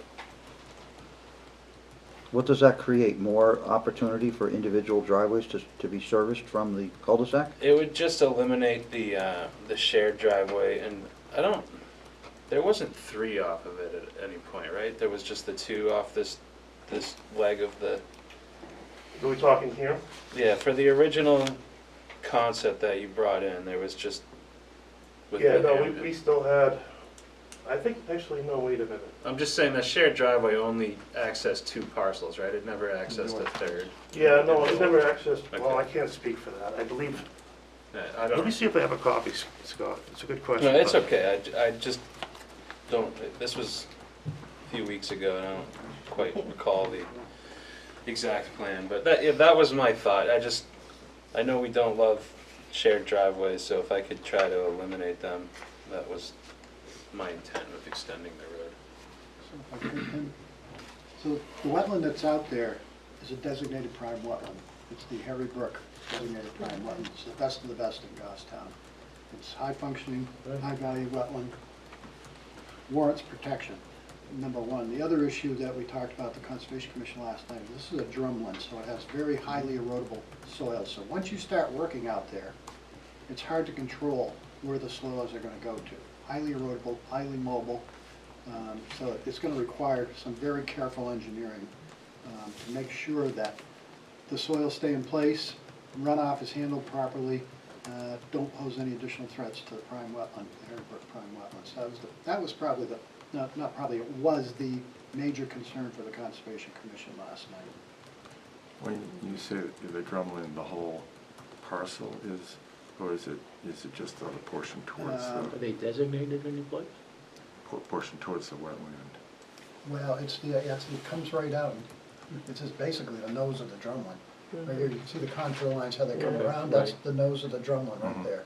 And this is right on top of it. Okay. So, that was the primary concern last night when we discussed it before the Conservation Commission. Yeah, Tim, I'll add on to that. Please. So yeah, I was looking at this tonight before the meeting as well, looking at our required layers that we'd ask the wetland scientists to submit the wetlands functions and values report. And this is highest ranked habitat in New Hampshire, a majority of the site, everything pretty much north of the end of the cul-de-sac. It's also part of a wildlife corridor, and it all goes this way. And as Colin said, it all goes down to our prime wetland. So I would want to see the boundaries of the lots pulled back from that 100-foot buffer of the central wetland so that no part of that 100-foot buffer is in those boundaries whatsoever.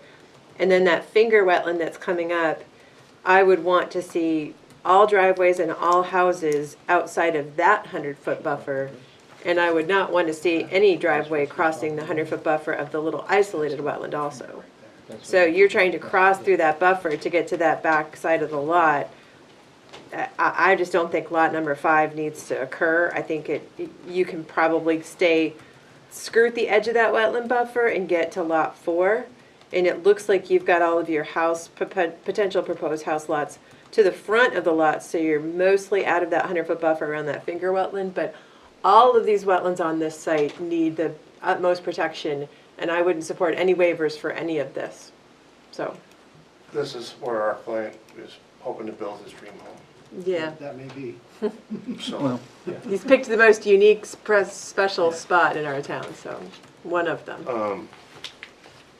And representations about what people are going to do in regards to their lot are not a Right. function of Right. our consideration. oh, I and- understand. You can merge 4 and 5 and snake a driveway around those wetland buffers up to one big pretty lot up there.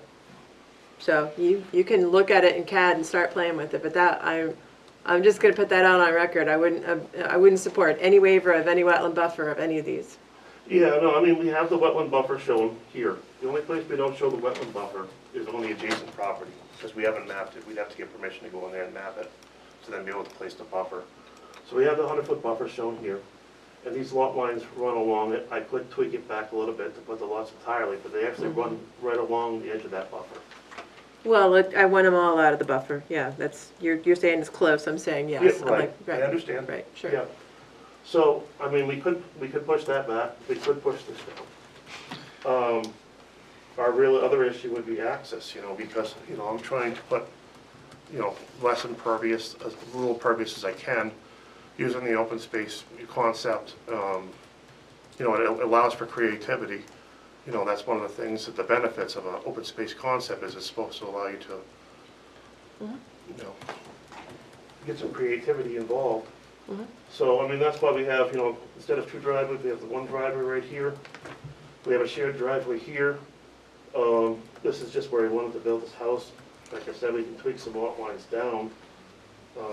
But other than that, I guess what I'm looking for, is feedback. If we made some modifications to the plan, how would the board accept those changes? So to follow up with Kimberly was just talking about, we'll talk about 10-4 and 10-5. You have a Sure. shared driveway feeding those two sites. Yep. I also concur that a shared driveway is bad planning, even though it's in our regulations. You give two different families a shared driveway, and sooner or later, they're gonna fight over the driveway, and it's bad for us to give those situations to future homeowners. So if you were to combine 4 and 5 into a single larger lot for the forever home, you could have a single driveway feeding that. Then 10-3 would have its own driveway. I don't know why 10-2 doesn't have its own driveway, because it does have frontage on the... Because of where you're allowed to actually access from the cul-de-sac. That's what it was. What do you mean? There's certain points all around the cul-de-sac that you're not allowed to put driveways. So you've got the little rectangles where our plows, so that, you see the little rectangles around the cul-de-sac? Yeah. Those are the no driveway zones. So I think, these plans are, like, half inch on these things equal 100 feet, right?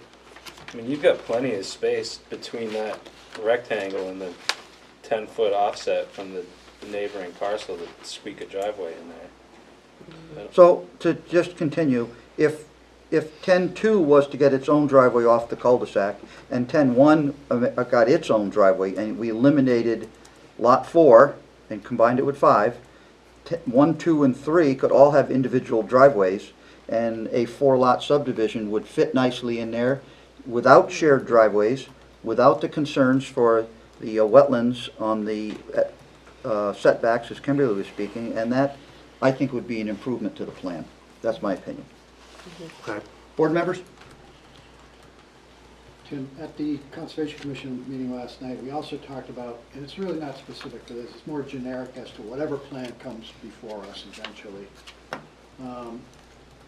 The concept, the idea of, and this is not unprecedented, by the way, is to require individual development plans for each of the lots because of the fragile nature of the soils and whatnot, and the importance of the prime wetland, to make sure that as each lot's developed, they're developed in the proper sequence, and as they're developed, each individual one doesn't in and of itself pose a threat to the prime wetland, and collectively, as they're built out, they don't pose a threat.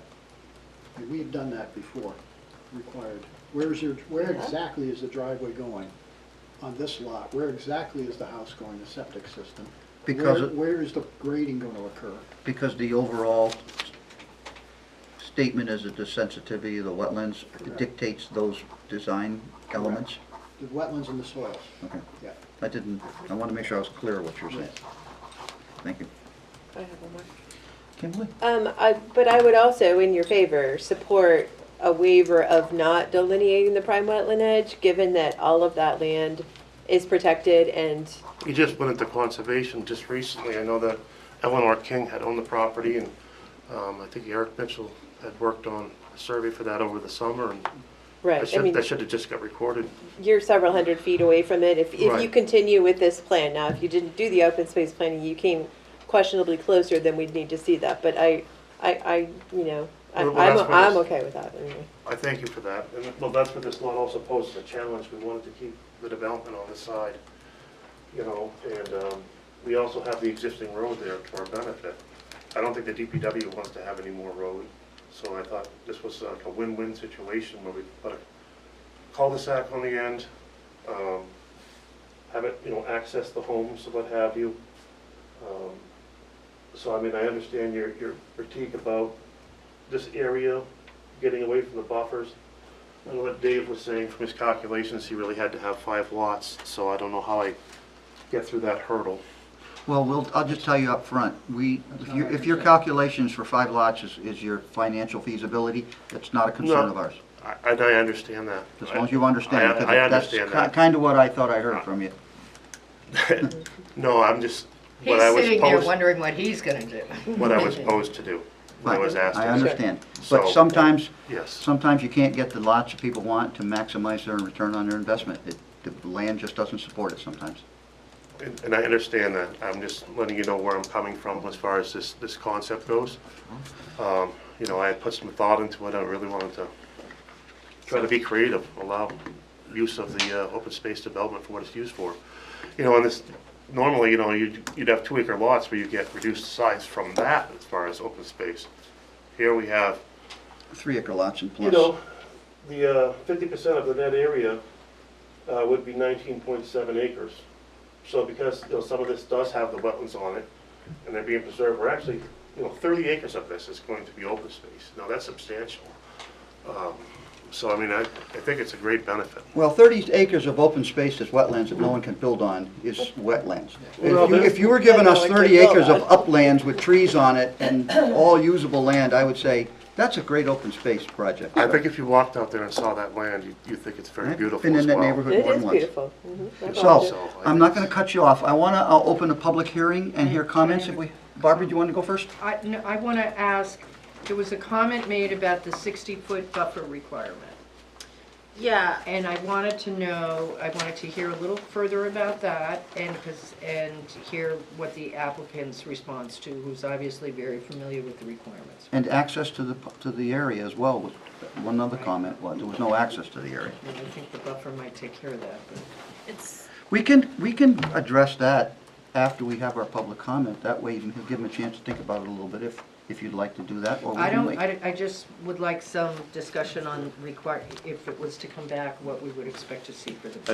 I just want to make sure we create on the record, this is a conceptual hearing. Right. Its comments are non-binding on both sides. It's a discussion, but it's not an application. So we have the right to change our minds, as does the applicant. And I want to make sure if anybody gives comments, they understand that this They're procedure non-binding. as well. Thank you for that Yeah. clarification, Jim. it's So- in the development regs or in the zoning that the 60-foot, but there should be at least, we ran into, remember when the August subdivision occurred? There was an issue, they had to keep at least the 60 feet, I think it was along the road. And we just went over this, me and Joanne, I just don't remember if it was in the zoning or in the development regs, but I thought it was in the it's in the subdivision. zoning. That you have to have like a buffer around to protect the adjacent lots I think it's the open space development regulations. in the zoning. I thought it was in the subdivision, but, well, Whatever. All right, It's in and one. I mean, But the it's the open applicant space. clearly knows what we're Yeah. talking about. Yeah, he does. I do. Okay, so is there one, is there not one, is So- there a plan for one? There is 60 feet here, coming down along All right, this that's, lot. is that what that, So it Line. calls for the perimeter buffer here, you know, for it to be 60 feet. We have 60 feet here, we have 60 feet here. We don't have it right here because we'd have to come in with a driveway. And that's where I was posing, where it was a open space development and you were proposing a road, obviously there's a break somewhere. So using creativity, and because it was in the development regulations and not in the zoning, that's something that could be a waiver in lieu of putting down a road or in lieu of having more pervious or that Okay. sort of thing. All right, I'm going to ask you to take a seat in the gallery for a moment. We'll Thank you. open a public hearing. We'll have you come back up after. Thank you. So at this time, I'd like to open a public hearing. Anybody who'd like to speak in this conceptual application, yes. we're happy to hear from you. If you could state your name for the record, please. Nancy Tower, And Garrett Tower. and we actually live at 1022-1, which is not shown where my house actually lies in this. What they're proposing is actually to put a common driveway completely around the perimeter of my house, my lot. Where's your? You must be the adjacent lot on the left-hand side coming up to the 1022-1. cul-de-sac? Oh, gotcha. Lower left Okay. corner. Yeah, lower left corner, So I'm right just to the here, right of where it says Tenny Road. and my house is actually in this corner. Okay, It's not shown on, the structure isn't shown on the Okay, map. 1022-1 is you. Correct. Okay. So, you know, when my husband and I had first looked at this property 30 years ago, you know, it was zoned agricultural. They had said that they wouldn't be able to develop it because there's not enough road frontage, and the wetlands. So we were, I guess, under the understanding that they would never be able to build back there other than the stuff that they already had.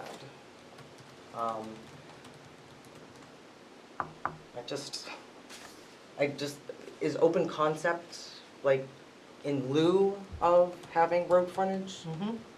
So That's what they get to do. that's what they get you, okay. So anyway, I do have a problem with 5 plots. You've already allowed 2, so 75 Tenny Road has been allowed 2 houses. 66 is allowed another house, and then with 5, that's 8 more houses. Actually, if it's a duplex, it could be 9 more houses. There are 16 houses right now on Tenny Road, so that's an increase in traffic of 50%. I mean, that's a lot on a small road like that. That was another issue that I had. But really, the common driveway technically goes completely behind my yard. It's totally going to devalue my house. Aesthetically, it's not going to be pleasing. People could park whatever they want on that. I mean, I could have 10 cars parked in my backyard, it almost looks like. I'm literally 65 feet, not including my deck. My structure is actually 65 feet from that stone wall. So I will be looking at asphalt, and the house is actually, 2 houses are actually sitting directly off of that driveway.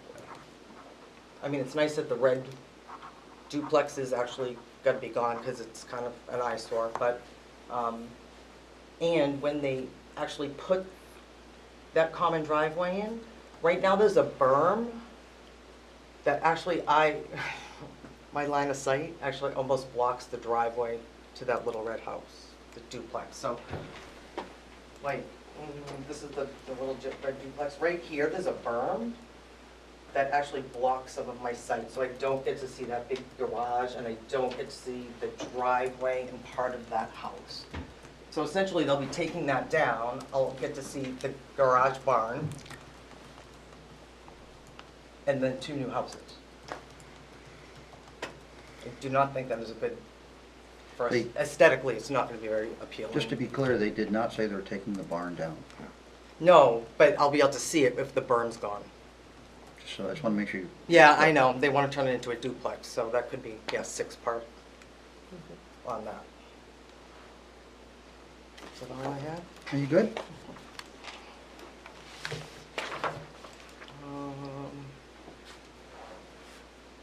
Yeah, it's really going to lower the value of my house, and aesthetically, it's not going to be very pleasing. I'm going to be like an island around all these houses. Okay, this is just a conceptual hearing. Yeah, I know. Remember, this is the first step. Thank you very much for your Thank you. comments. Garrett?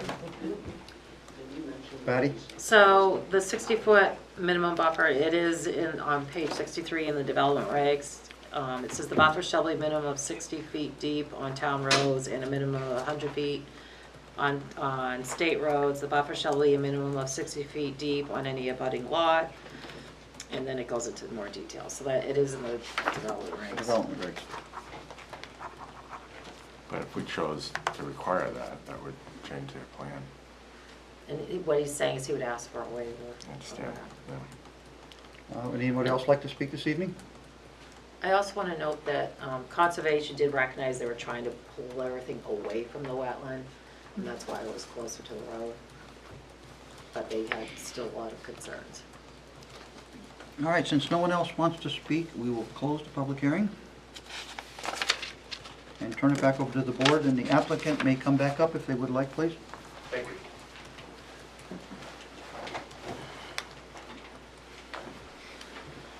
you. Does anybody from the board have any more comments for the applicant, for suggestions or other ideas? Well, Mr. Chair, we've heard comments from the abutter, and that would weigh on our decision of whether or not to waive the 60-foot buffer in the front portion of the lot. I think that's a fair comment. It is. And that's why we're here tonight. You know, I wasn't trying to No, step I- on anybody. I No, wanted to no, get some positive this- feedback, this so I is a- appreciate it. This is a conceptual hearing, and I Yep. think the good news and bad news, but that certainly would may impact our thinking. Do you have you gotten anything from us that you're good, that you understand what's going on here? Are I you good? do. You know,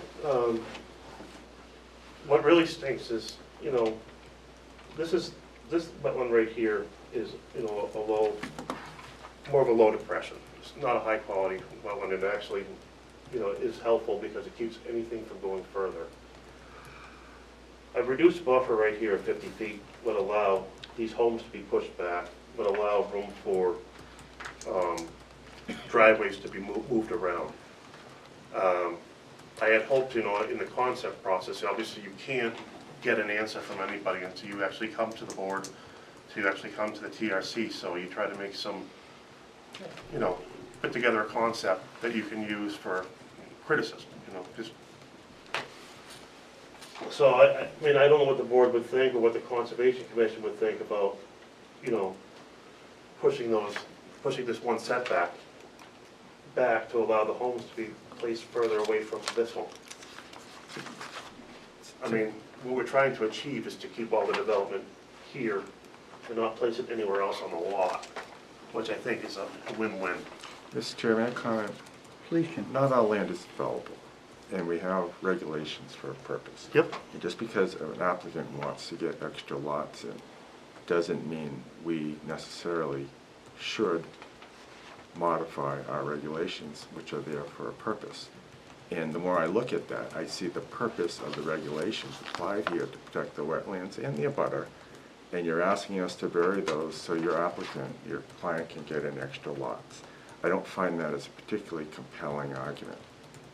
And I understand your need and what you're being asked Well, to do. I'm just more looking at it. But then, moving wait, let me road. finish. And it's a I'm sorry. flexible concept, but only flexible to a point, and not flexibility starting to modify our substantive requirements on protection of wetlands and abutters. So you need to make a more compelling argument to me to get that relief. Others may have a different view. Okay. I think it would also be helpful for you to clearly identify what you want to build back there. Because I don't, Well, I mean, once we get to a point where we understand a layout, then we would have driveways. single grading. family versus duplex, that's the big issue for me. Oh, it would just be the barn would be Well- duplex, everything else is a single-family residential is where we are right now. You can request that as part of your process, but if we don't agree with that, then we would give you our opinion and we'd move on from there. Because duplexes are a bigger strain on properties than a single-family home is. Also, there is a process to request a waiver from the outer 50-foot, Right, through the wetlands. so that if you Up into the decided you conservation. wanted to try to move the houses back a little bit, there is a process by which you can make an application to relocate the houses back a little bit. And you saw that tonight on two of our other applications. I did. Okay? I'm familiar with it, thank you. Thank you. I recall 2 meetings back, we had a big discussion on buffer of the driveway off of St. A's Drive.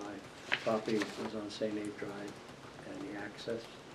We had a big discussion about the buffer between the edge of the driveway and the property line. And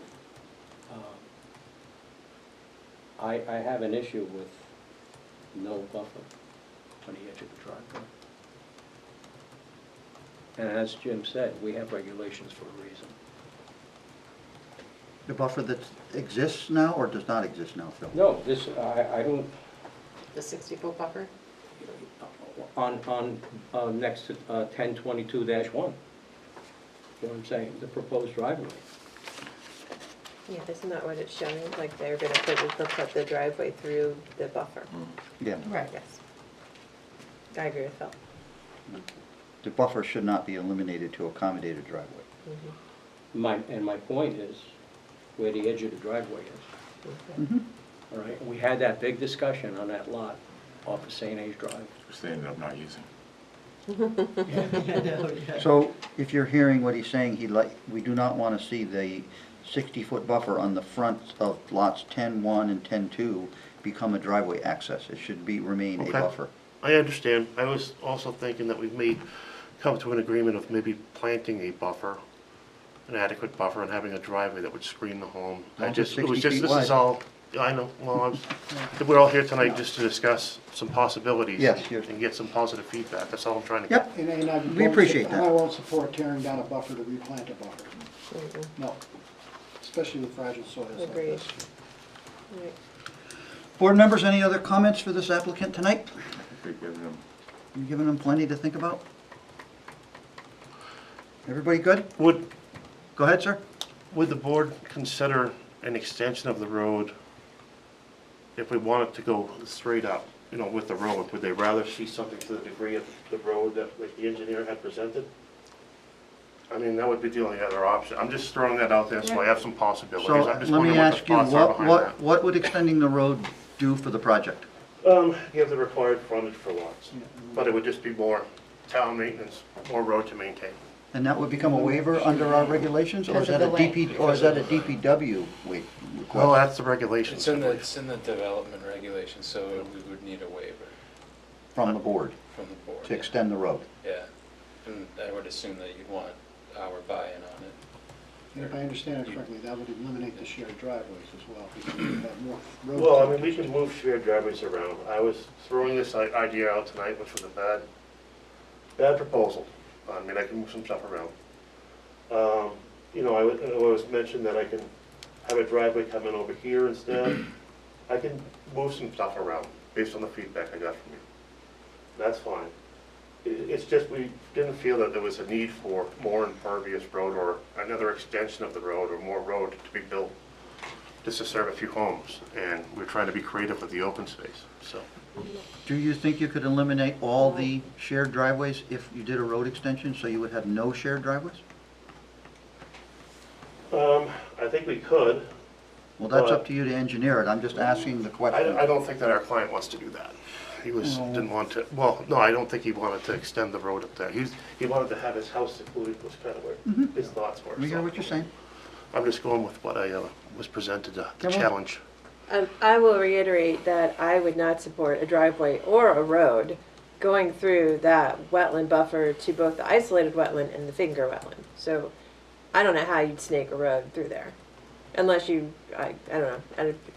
It's hard to tell on this scale, that's up to you, but I wouldn't support either a driveway or a road unless you can snake it in between those two buffers. It's about 120 feet between the two buffers. Yeah, so you'd have to prove that you can make it work. So it's up to you to do some more creativity.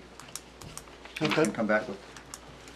Well, I appreciate all your comments tonight. Thank you. Thank you. Thank you for coming in.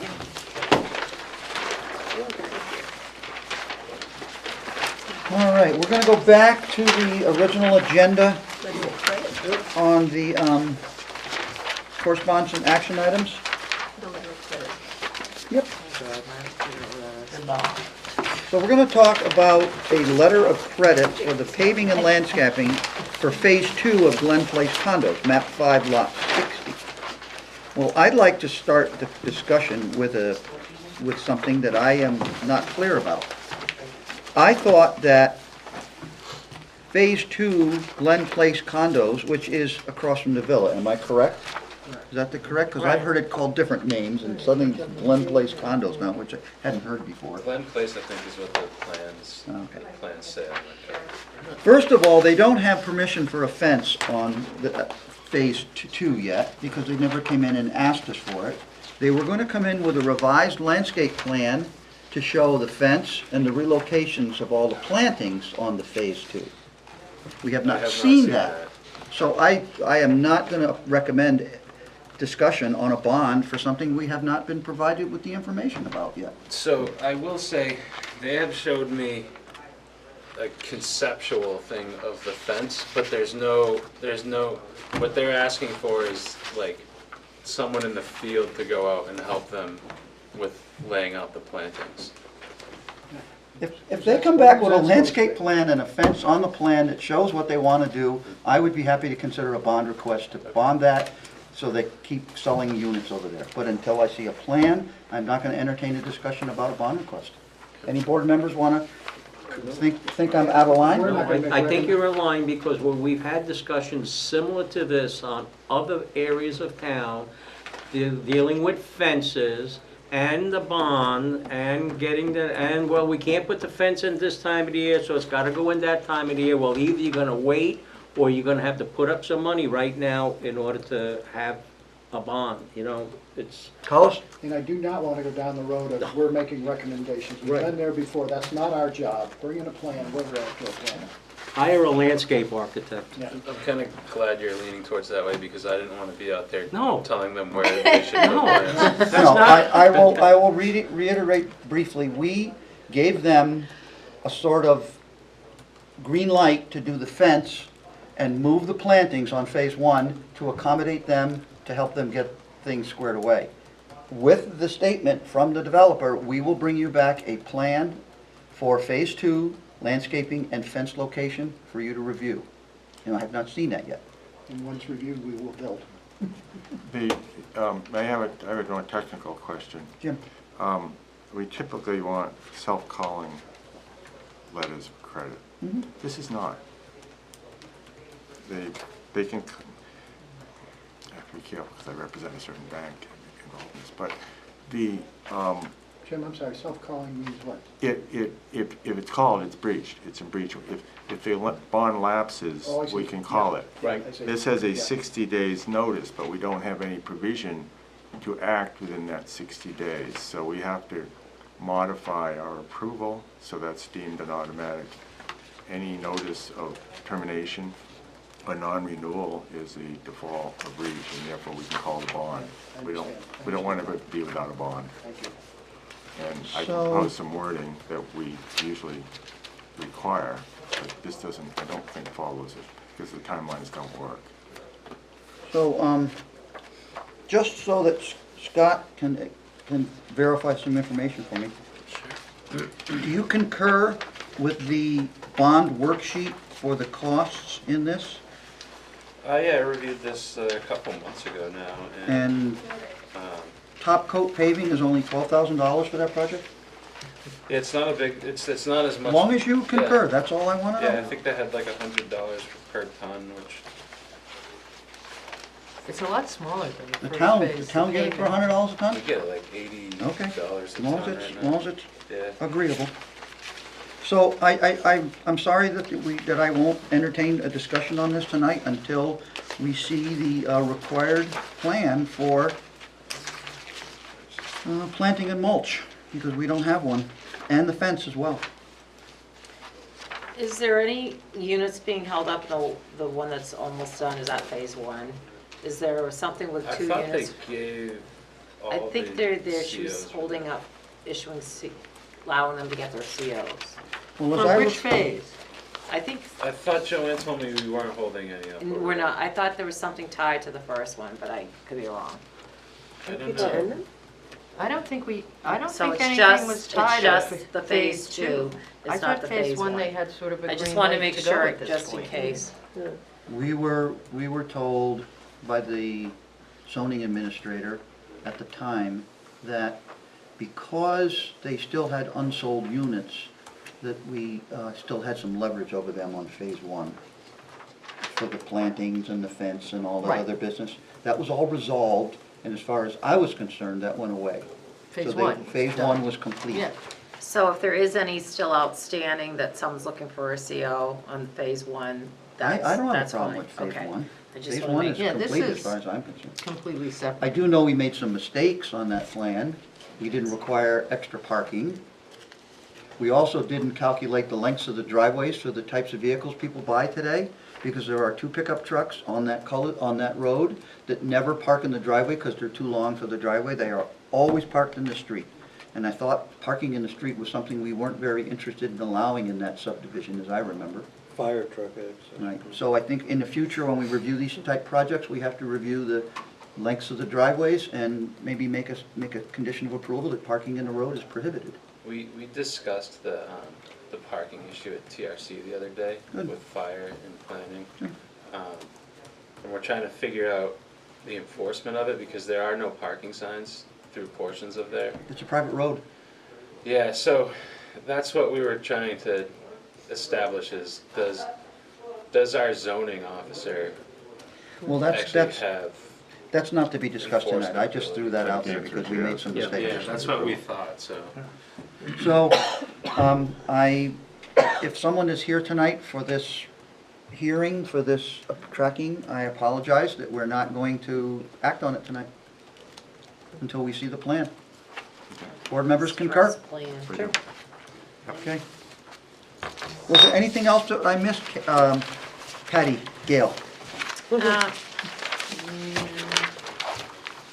Don't think So, at the Nope. upcoming March 9th meeting, it's not listed, but Patty told me we have Oh, I need two copies items for you. coming in. We have 2 items coming in for that project, Draft agenda. and one of them is, Sorry to change, could you just change, sorry, just so you know what's coming in, Kimberly? the first thing. I'm gonna be on vacation that week. Oh, great. Sure, yeah. All right.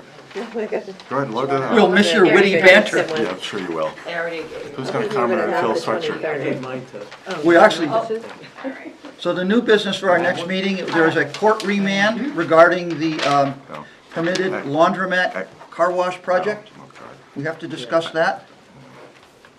And we are going to get a conceptual review. Back on Thursday, And but now you're gonna have it'll be too late the to come to Chattel the app. meeting. Right. So, I should probably not listen to her. board members, Motion to approve? not yet. I'm waiting on Jim to listen to me. I'm listening. Okay. We are going to have a conceptual review to change the conditions for the approved project that we did for the boats for Joe Boscheman's company, Falcon Heights, or whatever his company is called, down on New Boston Road.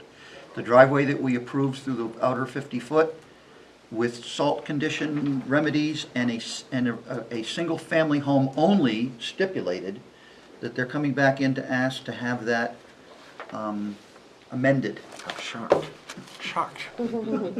So we will discuss that at the meeting. We're not going to discuss it tonight because it's improper. I just want to inform board members what the meeting will entail. Isn't there an Eversource? What did I say? No means no? No, Nope. the one that, Nick Golan's doing, Yeah. he needs to go to Conservation Commission, so he's gonna go to the 23rd. Okay. So, I appreciate everyone's attendance tonight. We're doing well. We're going home at 9:15, hopefully. Motion to adjourn? Okay. Oh, before you take your motion to adjourn, did we get a, Patty, do we have any kind of a statement from the last applicant for the conceptual? Or do we have to wait for them to file an application for a subdivision? No, they just go. That's, we, They no. just go away and come back when Yeah, they're so ready? everything's non-binding. We and- may see them, we may Yeah, we not. don't wanna put anything in writing. Just wanting to ask the question. That was a Don't discussion. jump on it. No, it's a good question, yeah. No, it's, yeah, you don't, it's when you don't want anything, so throw it back at you. Thank you. Phil has made a motion to adjourn. Second. Kimberly Peace has seconded it. Anyone want to discuss the motion to adjourn and stay later? Seeing none, everyone who wants to say aye, say aye. And opposed, abstentions, motion passes. Thank you, everyone. Thank you, GTV.